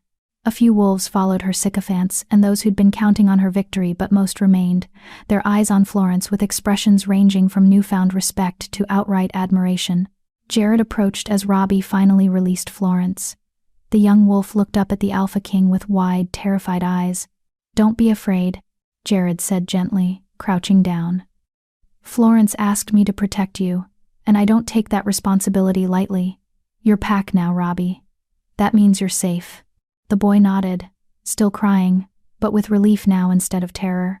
The elder approached Florence, her ancient eyes sharp and assessing. "That was cleverly done, ruthlessly clever in fact. You bent the rules without breaking them. I learned from the best," Florence said, glancing at Jared. "Sometimes the answer isn't to choose between bad options, it's to find the option no one else saw." "Indeed." The elder raised her voice one final time. "Florence Meza has triumphed in the trial of worth. The challenge is complete. Carmela Reynolds's claim is dismissed." As the crowd began to disperse, Florence felt the weight of the past few days finally crash down on her. Her legs went weak, and Jared caught her elbow, steadying her. "Easy," he murmured. "You've been through enough." "Is it really over?" Florence asked, hardly daring to believe it. "It's over," Jared confirmed. "You won. Fairly, brilliantly, and completely." Florence looked around at Sam's relieved face, at Robbie's grateful tears, at the wolves departing with new stories to tell about the underdog who'd refused to accept impossible choices. She'd won. Against all odds, she'd actually won. But as the adrenaline faded and exhaustion set in, Florence realized something. The trials might be over, but her real test was just beginning. Because in 2 days, the mate ceremony would take place. And she still had to face the question that had brought her to this gathering in the first place. Was there a mate waiting for her somewhere in the world? Or was she truly meant to be alone? Chapter 8. The ceremony approaches. The day after the trials, Florence woke to find herself something she'd never been before, famous. Wolves she'd never met stopped her in the tent city to congratulate her. Young she-wolves asked how she'd solved the wisdom challenges. Males nodded respectfully as she passed. Even high-ranking wolves from powerful packs acknowledged her presence with more than dismissive glances.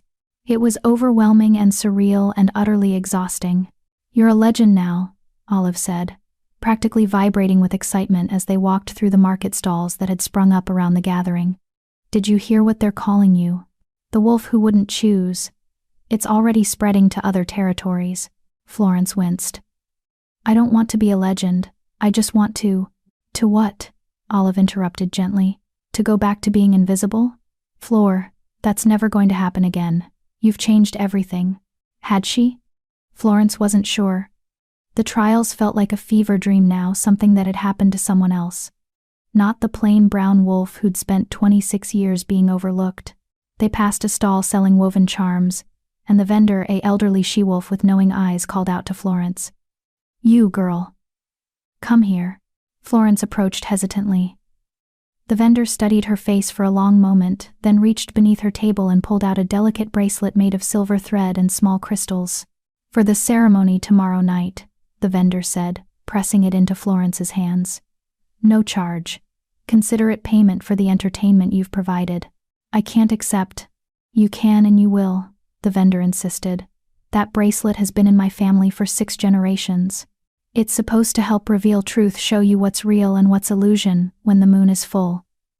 She smiled, her weathered face crinkling. "I think you need it more than I do." Florence clutched the bracelet, emotion tightening her throat. "Thank you." As they walked away, Olive linked her arm through Florence's. "See? The world sees you now. Really sees you." But being seen came with its own complications.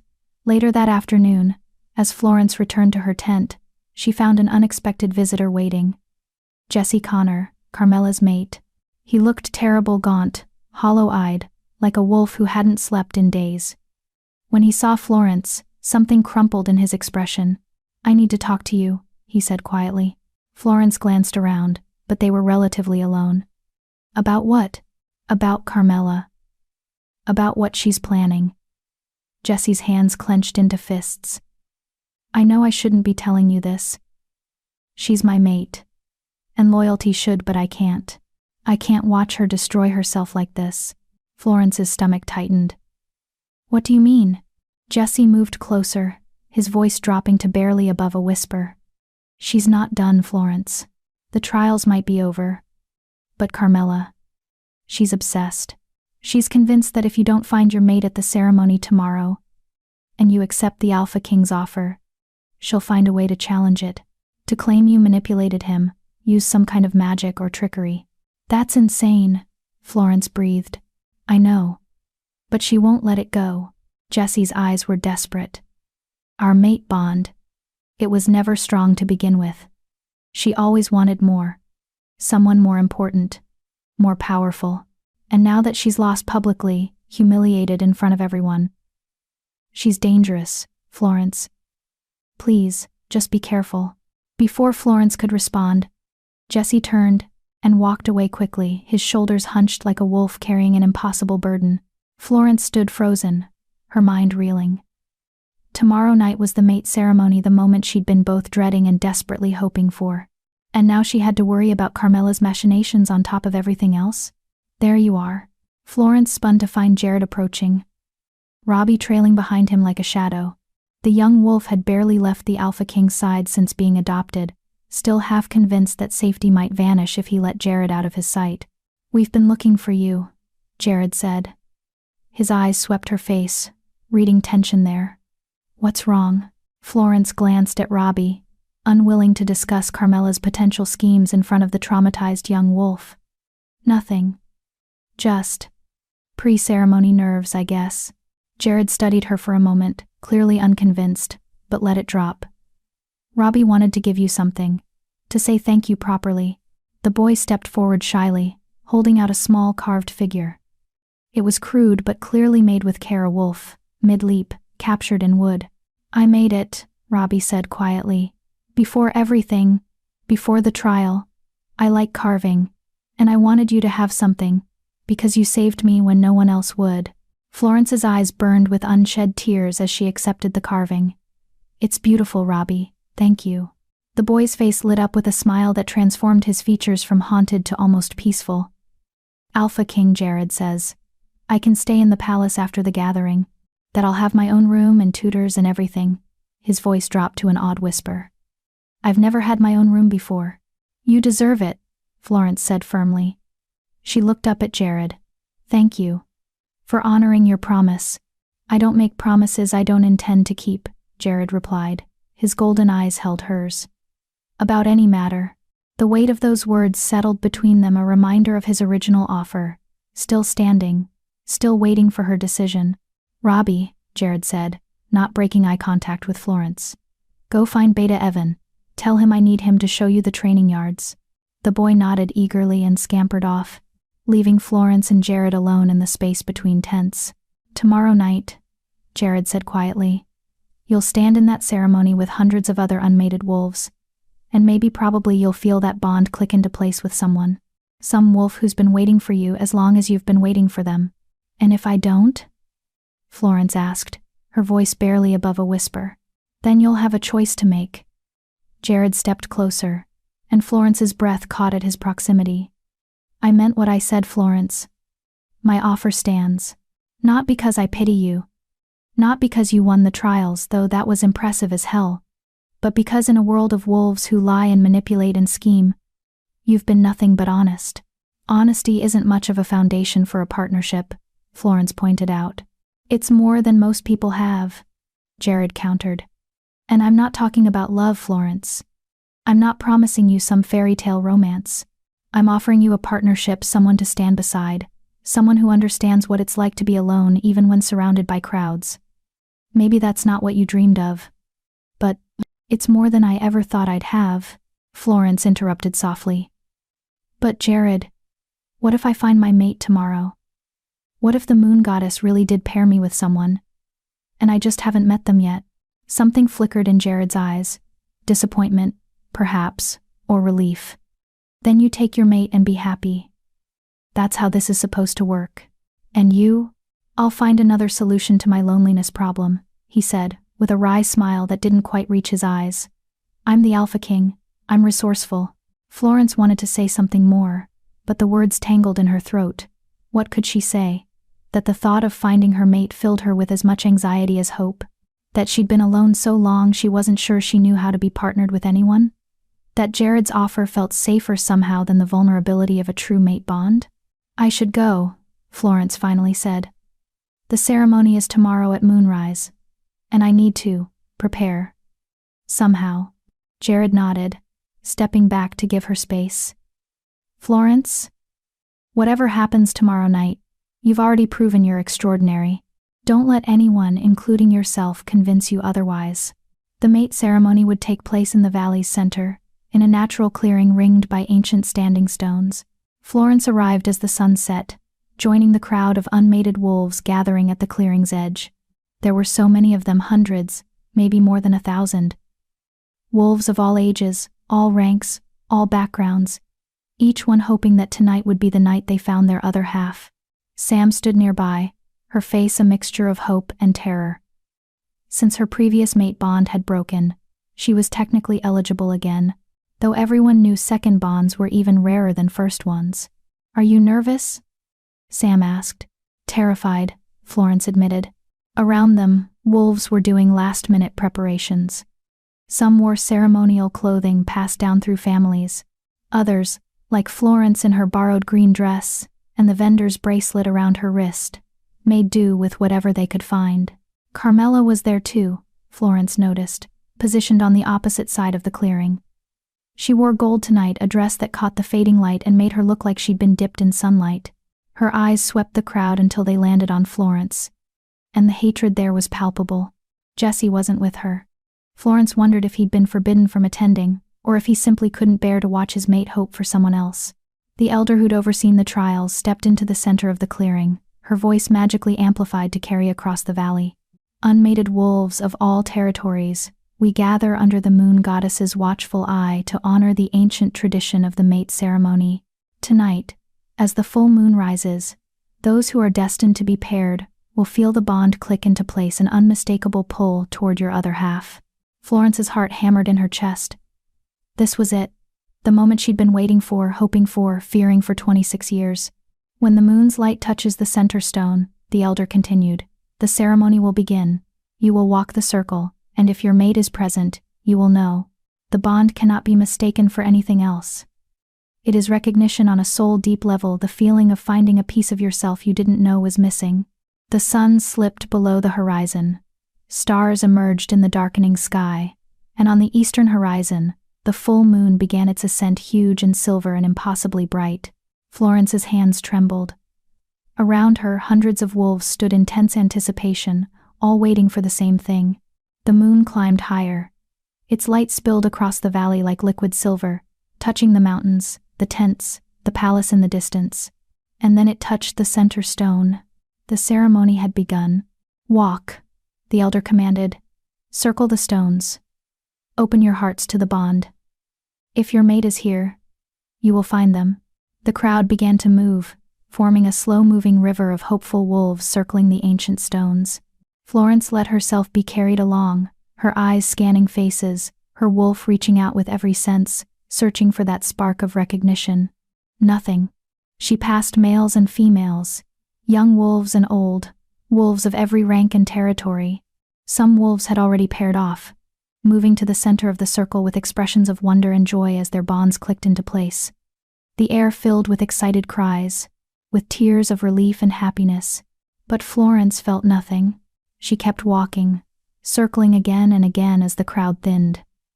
Paired wolves moved to the edges of the ceremony, claiming their mates with kisses and embraces. Unpaired wolves kept circling, their hopes slowly transforming to desperation. Florence's chest grew tighter with each revolution. She'd passed every wolf here at least 3 times now. If her mate were present, she'd have felt it by now. The bond was supposed to be unmistakable. "Please," she begged the moon goddess silently. "Please let me feel it. Please don't let me be alone." But the moon climbed higher, indifferent to her prayers. An hour passed. Then 2. The circle of unpaired wolves had shrunk to perhaps 100. Then 50. Then 30. Each time someone found their mate, Florence felt her hope crack a little more. Sam had found someone, a gentle-eyed male from the Western Territories. She'd looked at Florence with guilt and joy warring in her expression, before being pulled away by her new mate's eager family. Carmela remained unpaired as well, her beautiful face growing increasingly desperate as she circled and found no one. 3 hours after the ceremony began, the elder stepped forward again. "The moon has reached its peak. Those who have not found their mates tonight may try again at the next gathering 5 years hence. Do not despair, the moon goddess's timing is her own, and she may yet have plans beyond our understanding." Florence stood frozen as the unpaired wolves began to disperse, their shoulders slumped with disappointment. She'd circled for 3 hours, passed thousands of wolves, and felt nothing. No bond, no recognition, no mate. The moon goddess had not forgotten her, Florence realized. The moon goddess had simply decided she wasn't worthy of the gift everyone else received. She became aware of someone standing beside her and turned to find Jared there, his golden eyes reflecting moonlight. "I'm sorry," he said quietly. Florence's vision blurred with tears she refused to shed. "Not here, not in front of everyone. So am I. My offer still stands." She looked at him, really looked at him. The Alpha King who'd extended his hand when no one else had, who'd seen value in her honesty, who'd helped her save Robbie, who understood loneliness in a way few others could. He wasn't her mate. The moon goddess hadn't chosen him for her. But maybe, Florence thought, she could choose him for herself. "Ask me again," she whispered. "Properly this time." Jared's eyes widened slightly. Then he did something that made the remaining wolves gasp. He knelt before her, the Alpha King on one knee in front of a mateless nobody. "Florence Meza," he said, his voice carrying across the now quiet clearing. "I'm not your mate. The moon goddess didn't bind us together. But I'm asking anyway, choose me. Not because you have no other options, but because we understand each other. Because loneliness shared is loneliness halved. Because I think we could build something real, even without fate's interference." His hand extended toward her, palm up, just like that first night in the pack meeting hall. "Choose me tonight, Florence, and let's find out what happens when 2 people decide their own destiny instead of waiting for fate to choose for them." The clearing had gone absolutely silent. Every eye was on them, the Alpha King kneeling before the wolf everyone had once pitied, offering not a mate bond but something perhaps more radical, a choice. Florence looked at his hand, at his face, at the genuine hope and respect in his golden eyes. She thought of 26 years of waiting, of loneliness that had carved itself into her bones, of the mate bond she'd never feel, the destined partner who didn't exist. And she thought of Jared, who'd seen her when everyone else looked past her, who'd stood as her advocate, who'd helped her save Robbie, who'd offered partnership instead of pity. It wasn't what she dreamed of as a young wolf listening to her grandmother's stories. But dreams, Florence had learned, sometimes needed to evolve to match reality. She placed her hand in his. "I choose you, Jared Moran." The clearing erupted into chaos, shocked exclamations, excited chatter, and from somewhere in the crowd, Carmela's scream of pure rage. But Florence barely heard it. She was too busy watching Jared's face break into a genuine smile as he stood, still holding her hand, and pulled her closer. "Thank you," he murmured against her hair, "for taking the leap with me." "Thank you," Florence whispered back, "for offering the leap in the first place." And as the moon shone down on two wolves who'd chosen each other despite fate's silence, Florence felt something shift in her chest. Not a mate bond, but something else, something just as real, just as powerful. The feeling of finally not being alone. Chapter 9. When Tradition Fights Back. The celebration that followed was unlike anything Florence had ever experienced. Wolves who'd witnessed her choice crowded around, some congratulating her, others debating whether what she'd done was romantic or radical or possibly blasphemous. The Alpha King choosing a mate without a bond, it was unprecedented in recent history. But not everyone was celebrating. Florence caught glimpses of Carmela throughout the evening, the golden she-wolf's face twisted with fury as she watched Florence stand beside Jared during the formal announcements. Several times, Florence felt the weight of hostile stares from wolves loyal to Carmela, or simply scandalized by the night's events.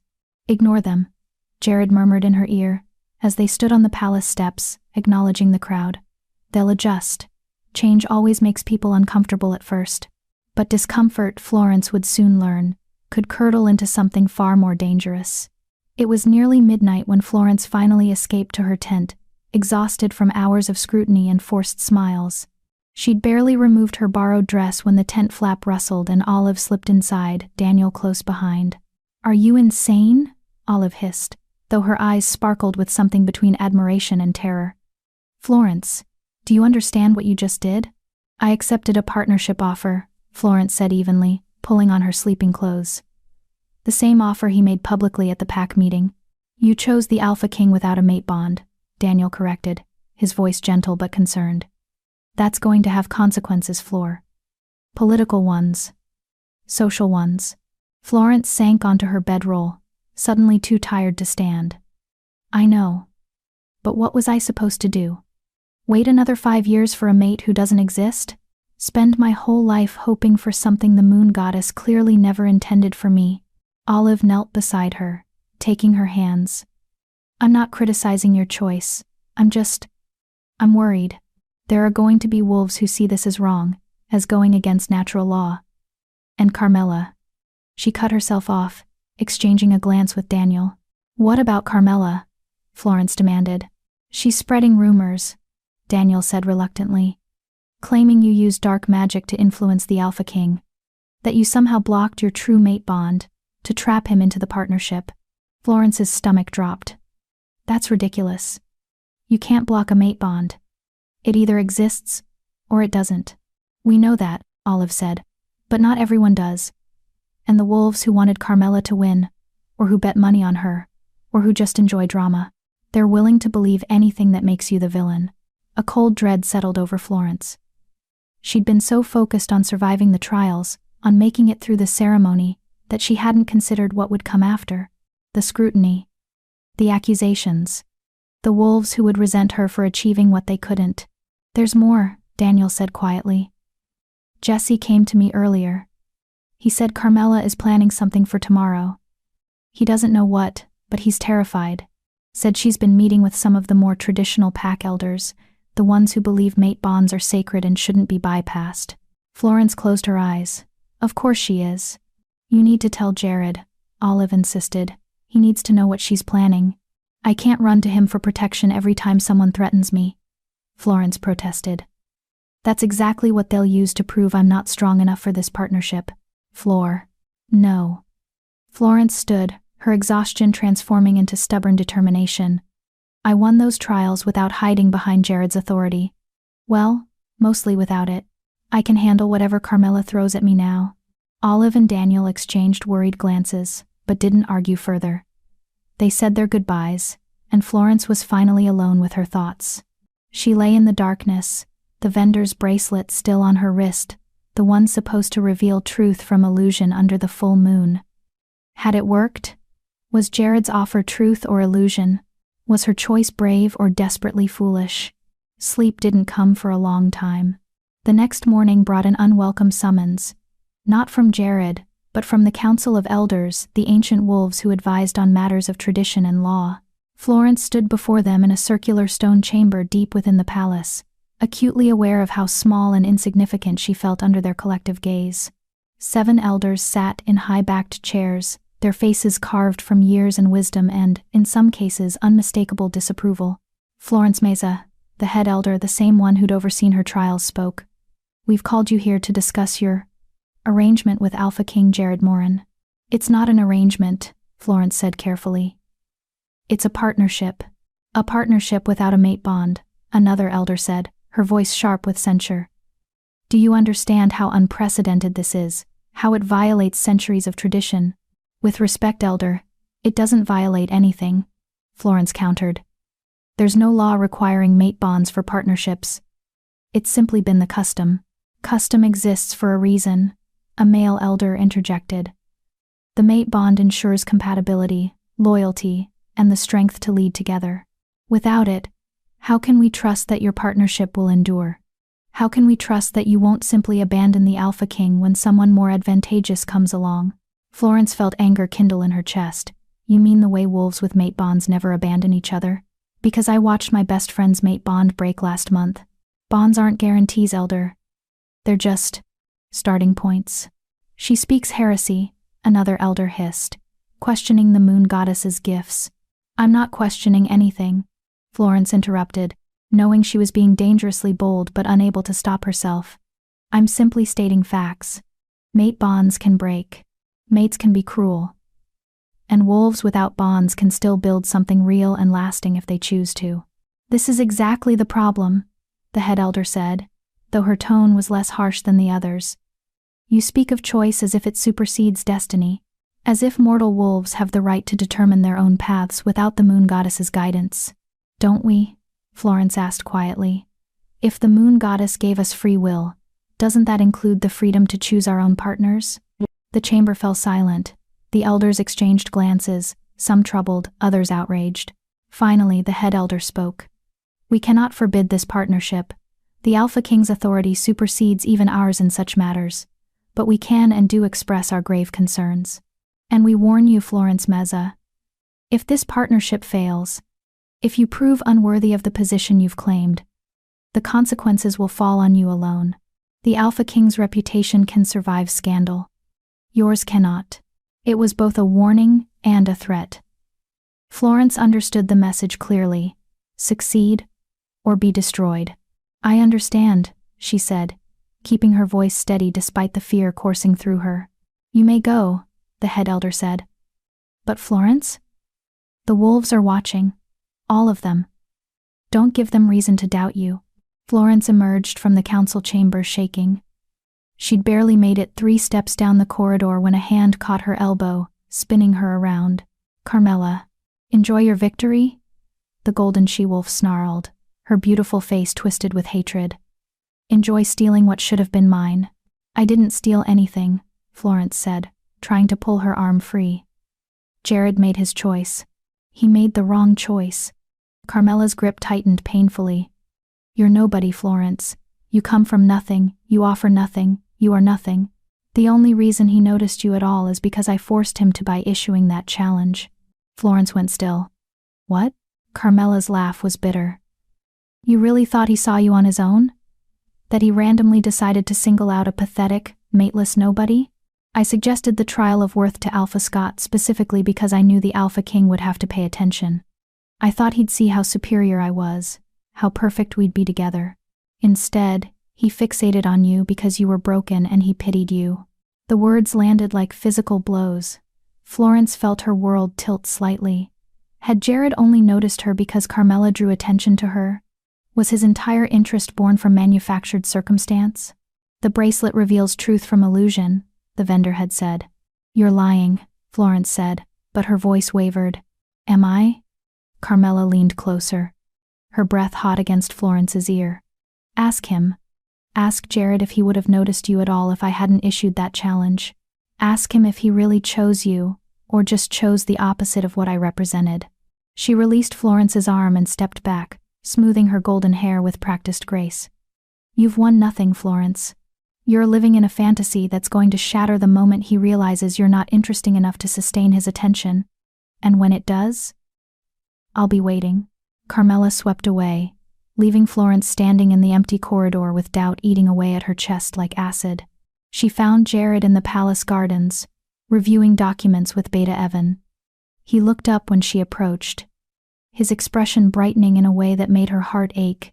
Florence, I was just about to send for you. There are some matters we need to discuss about. He stopped, reading something in her face. What's wrong?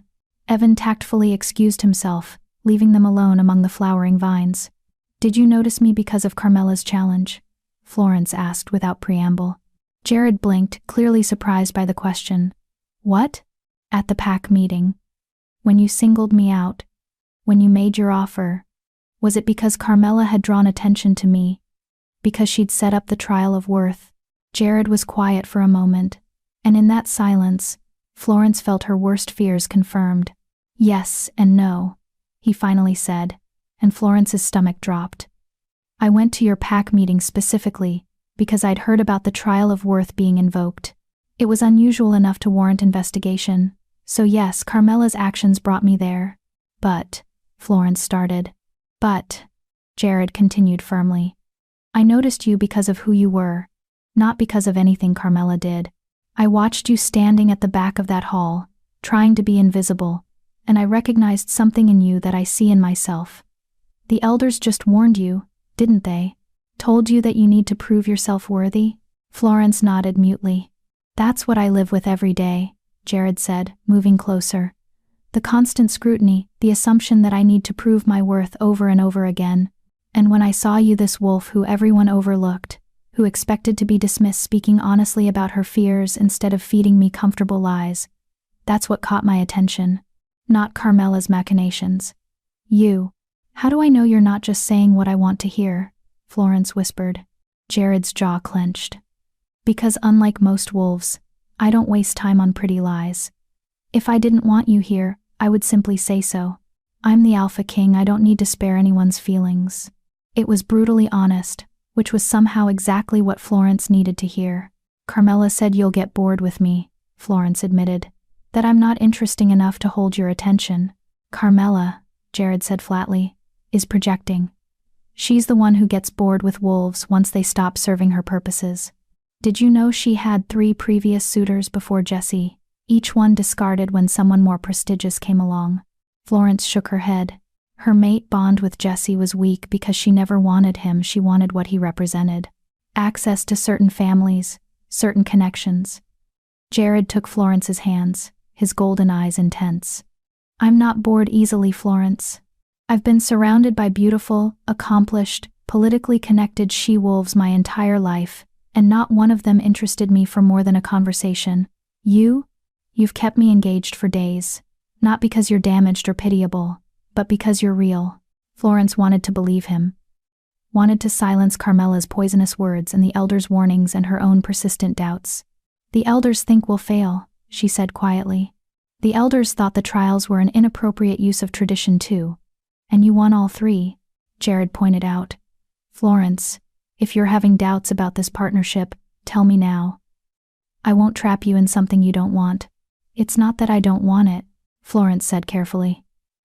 It's that I'm terrified I'm not enough for it, that everyone's right, and I'm just a nobody who got lucky.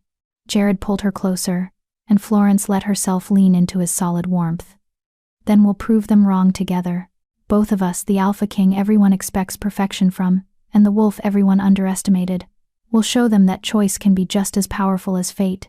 Florence tilted her head back to look at him. And if we can't? Then we fail spectacularly, Jared said with a slight smile. But at least we'll fail on our own terms, not because we were too afraid to try. It wasn't the romantic declaration of destined love that Florence had dreamed about as a young wolf. But it was honest, and real, and somehow more valuable because of it. "Okay," she said. "Let's prove them wrong."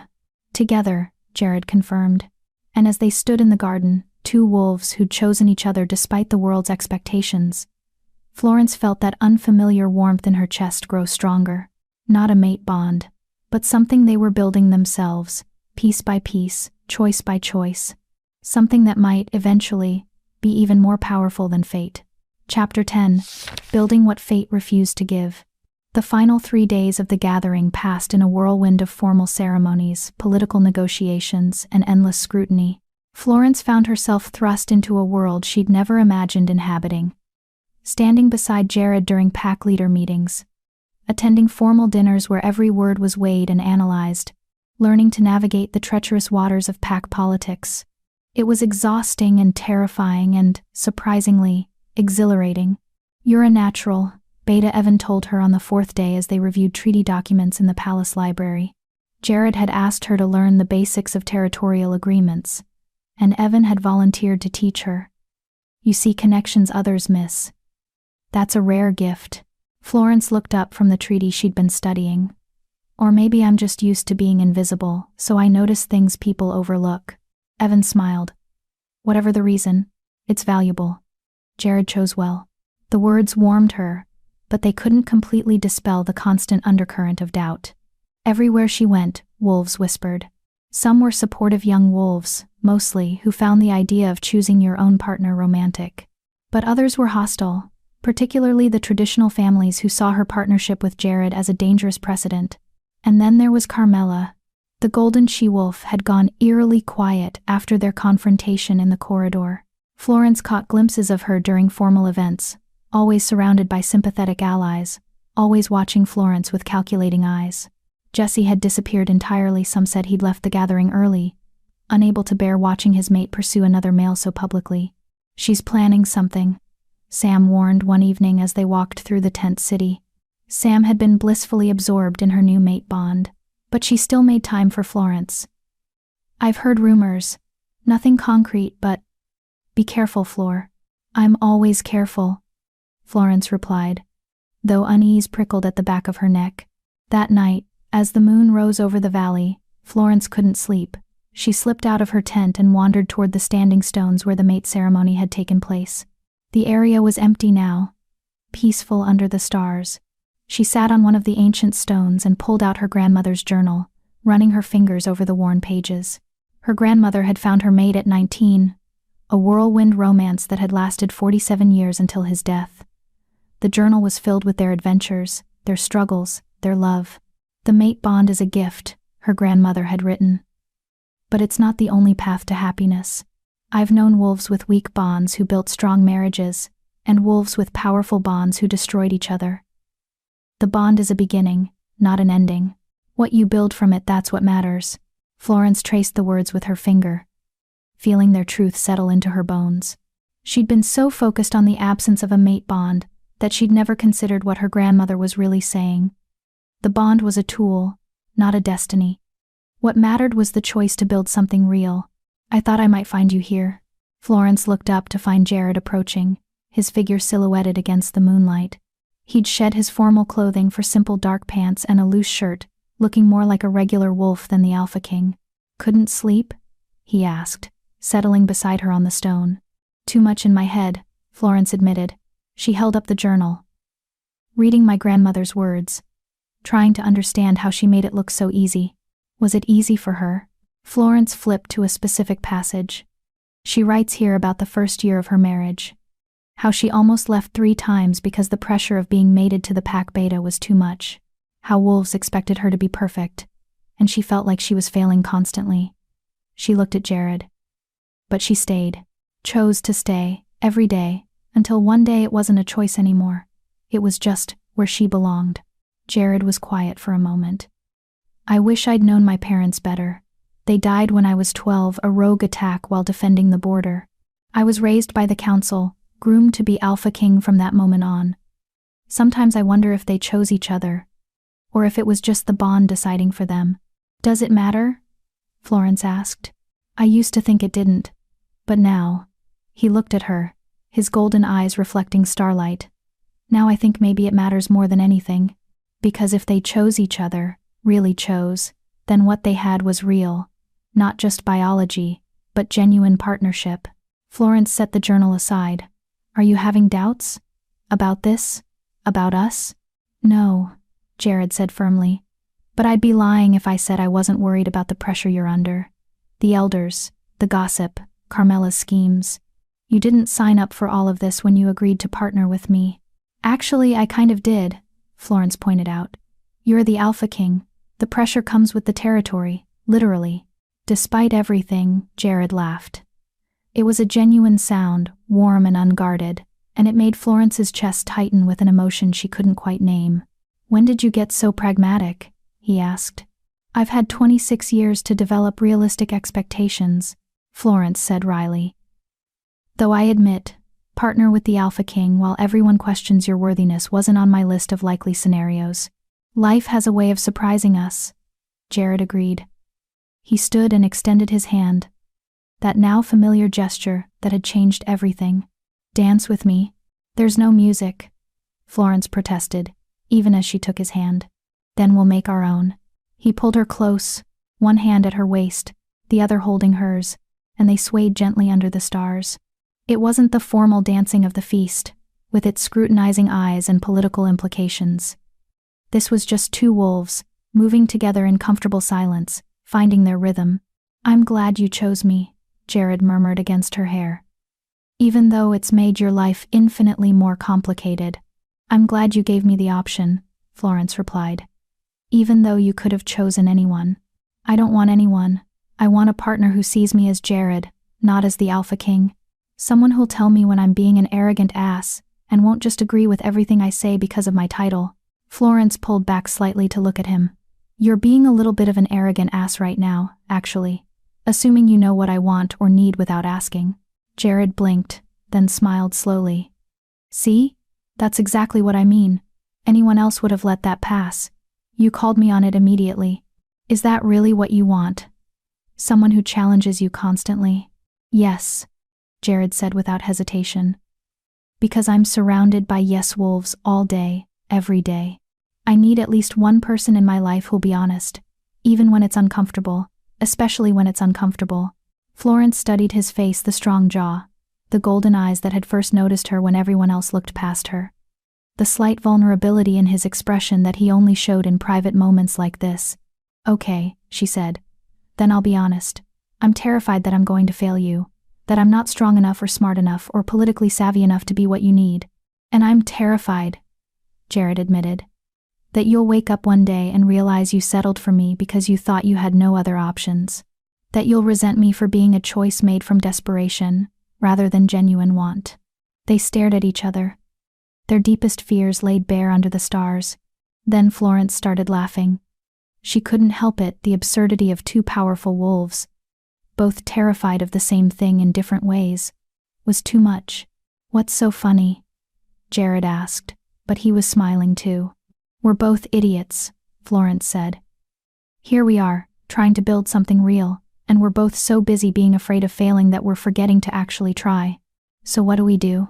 Florence thought of her grandmother's words, of the trials she'd won by refusing to accept impossible choices, of every moment in her life when she'd survived by being pragmatic instead of romantic. We try anyway, she said simply.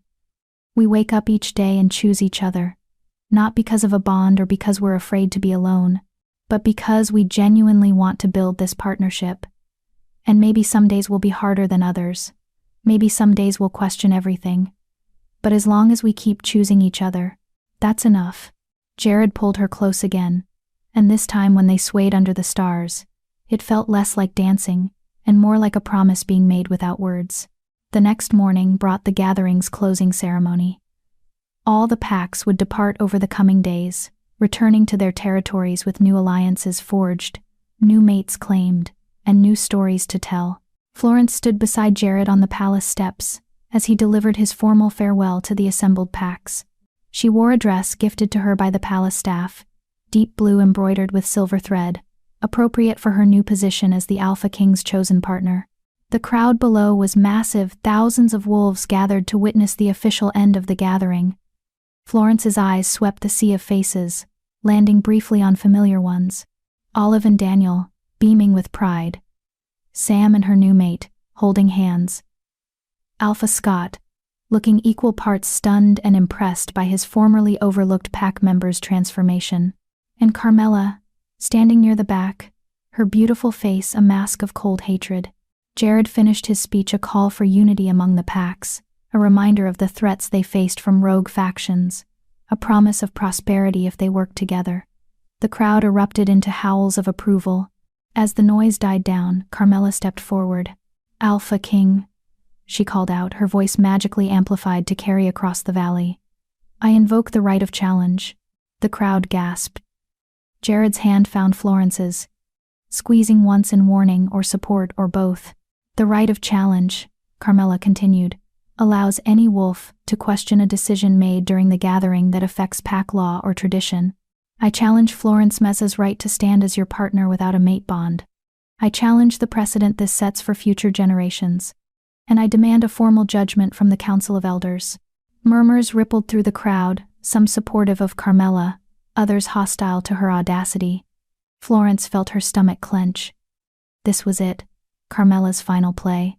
The Elder Council stepped forward, their ancient faces grave. The head elder spoke. "The right of challenge is recognized. However, Carmela Reynolds, you must present grounds beyond personal grievance. What tradition has been violated? What pack law has been broken?" Carmela's smile was triumphant. "The law of natural order, Elder, which states that leadership positions, including that of the Alpha King's partner, should be held by wolves with proven bonds, ensuring stability and loyalty that cannot be questioned. That law," the head elder said slowly, "refers to pack alphas and their mates. Not to the Alpha King's personal partnerships, but the spirit of the law." "The spirit of the law," the elder interrupted, steel entering her ancient voice, "was designed to prevent chaos when leadership is contested. The Alpha King's authority is absolute. His choice of partner, bonded or not, is his alone to make, unless you're questioning his right to rule." It was a trap, and Carmela realized it too late. To question Jared's right to choose his own partner was to question his authority as Alpha King. And that was treason. "No, Elder, I would never." "Then your challenge has no grounds," the elder said flatly. "The right of challenge is denied. And Carmela Reynolds, you are hereby warned. Further attempts to undermine the Alpha King's decisions will be met with exile from the gathering and potential ban from future assemblies. Do you understand?" Carmela's face had gone white with rage and humiliation, but she managed a stiff nod. "I understand, Elder." As she retreated back into the crowd, Florence felt Jared's hand squeeze hers again. "That's probably not the end of it," he murmured. "Probably not," Florence agreed. "But it's a start." The ceremony continued, but Florence barely registered it. She was too busy processing what had just happened. The Elder Council, the same wolves who'd warned her just days ago about the consequences of her choice, had defended her right to stand beside Jared. Maybe, Florence thought, change was possible after all. 2 weeks later, Florence stood in the Alpha King's palace, her home now, watching the last of the gathering tents being dismantled in the valley below. Most packs had departed already, returning to their territories with stories that would be told for generations. The story of the wolf, who won trials through cleverness instead of strength. The story of the Alpha King, who chose a partner without a mate bond. The story of tradition challenged and, perhaps, changed forever. "Still watching?" Jared's voice came from behind her. Florence turned to find him entering the room, Robbie trailing behind like an enthusiastic shadow. The young wolf had adapted quickly to his new life, though he still sometimes looked around like he expected it all to disappear. "Just thinking," Florence said. About how none of this was what I expected. I came to the gathering hoping to find my mate, to feel that bond I'd waited for my entire life. Instead, I found something different. Something I chose rather than something fate chose for me." Jared moved to stand beside her at the window. "Regrets?" Florence thought about it, really thought about it. About the scrutiny she faced daily. The wolves who still whispered about her lack of a bond. The responsibility of standing beside the Alpha King. About Carmela's ongoing resentment, and the political complexities she was only beginning to understand. And she thought about Jared's steady presence, his respect for her opinions, the way he made her feel seen and valued. About Robbie's rescued smile, and Sam's happiness, and the knowledge that she'd proven herself through her own merit rather than inherited status. "No," Florence said honestly. "No regrets. It's harder than I imagined, but also more real." "Does that make sense?" "Perfect sense," Jared replied. He glanced at Robbie. "Why don't you go find Beta Evan? Tell him I said you're ready to start training with the younger wolves." Robbie's face lit up. "Really? You mean it?" "Would I say it if I didn't mean it?" Jared asked with mock severity. The boy laughed and scampered off, leaving them alone. "He's doing well," Florence observed. "Thanks to you. If you hadn't fought for him during that trial." Jared shook his head. "I would have followed the law, Florence. Would have let the exile happen because that's what tradition demanded. But you refused to accept impossible choices. You found another way." "We found another way," Florence corrected. "Together." "Together," Jared agreed. He turned to face her fully, taking both her hands. "Florence Mesa, I need to tell you something." Her heart skipped. "That sounds ominous." "It's not. Or maybe it is. I'm not sure." He took a breath. "When I first offered you partnership, it was exactly what I said, a practical arrangement. Companionship without the pressure of a bond. A solution to loneliness for both of us." "I remember," Florence said quietly. "But these past 2 weeks, watching you navigate this new world, seeing how you handle pressure and politics and Carmela's schemes, Florence, it's not practical anymore. At least not for me." Florence's breath caught. "What are you saying?" "I'm saying that I'm falling for you," Jared said, his golden eyes intense. "Not because of fate, or bonds, or desperation, but because of who you are, your honesty, your strength, your refusal to accept the world's limitations. And I need you to know that, even though it changes nothing about our agreement, you're free to keep this as a practical partnership. I won't pressure you for more." Florence stared at him, her mind spinning. She thought about the past weeks, the late nights discussing pack politics, the quiet moments in the gardens, the way he made her laugh when she was overwhelmed, the way she found herself looking for him in crowded rooms, the relief she felt when he was near. "What if," Florence said slowly, "I'm falling for you too?" Hope flashed in Jared's eyes. "Then maybe we're building something even better than a mate bond. Something we chose. Something we created together from nothing but mutual respect and genuine affection." "It won't be easy," Florence warned. "There will always be wolves who question us, who say we're going against natural order." "Let them question," Jared said, pulling her closer. "We'll prove them wrong. Every single day, we'll prove them wrong by choosing each other." Florence looked up at him, this wolf who'd seen her when she was invisible, who'd extended his hand and offered her a choice when no one else had. And she realized that maybe the moon goddess had known exactly what she was doing when she didn't give Florence a mate bond. Because some things were more powerful when you chose them yourself. "Yes," Florence said, "let's prove them wrong together." And when Jared kissed her, gentle and sure, Florence felt something click into place in her chest. Not a mate bond, she would never have that particular gift. But something just as real, just as powerful, just as permanent. The feeling of finally, truly, belonging. Epilogue. 1 year later. The next gathering wouldn't happen for 4 more years, but the stories from this one had already spread throughout all the territories. Young wolves spoke about the trials won through cleverness. Unmated wolves found hope in the possibility of choice, rather than waiting endlessly for fate. And the traditionalists. Well, they grumbled, but even they couldn't deny that the Alpha King's partnership seemed to be working. Florence stood in the council chamber, reviewing border agreements with Beta Evan while Jared met with visiting pack leaders. She'd grown into her role as the Alpha King's partner not through any magical transformation, but through steady work and stubborn determination to prove she belonged. Robbie, now 14 and thriving, had become a bridge between the palace and the younger wolves, his rescued orphan story inspiring others who felt overlooked or unwanted. He trained hard, studied diligently, and occasionally still had nightmares about the trial, but he was healing. Sam visited frequently with her mate, and their friendship had only strengthened. Olive and Daniel had welcomed a pup 3 months ago, a healthy boy with his father's gentle eyes. And Carmela? She'd eventually found a mate at a smaller gathering in the Southern Territories. A powerful alpha who valued beauty over substance. They seemed happy, or at least content, though Jessie had never forgiven her for abandoning their bond so publicly. Florence? Jared's voice pulled her from her thoughts. He stood in the doorway, a slight smile on his face.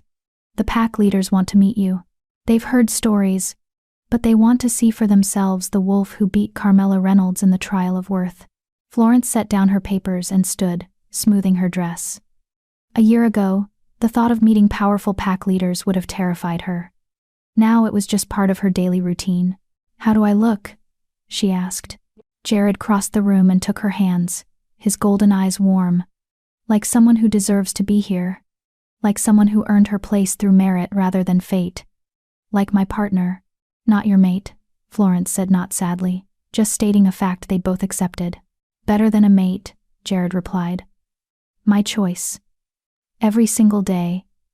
You're my choice. Florence squeezed his hands. And you're mine. They walked to the meeting together, hand in hand, two wolves who'd defied tradition and found something real in the process. Behind them, the palace hummed with life wolves who'd learned that sometimes the strongest bonds were the ones you built yourself. Choice by choice. Day by day. Florence had come to the gathering watching everyone else find their mates, feeling alone even in a crowd. She'd left with a partnership, a purpose, and the knowledge that fate was only one path to happiness. Sometimes, the moon goddess's greatest gift wasn't a mate bond at all.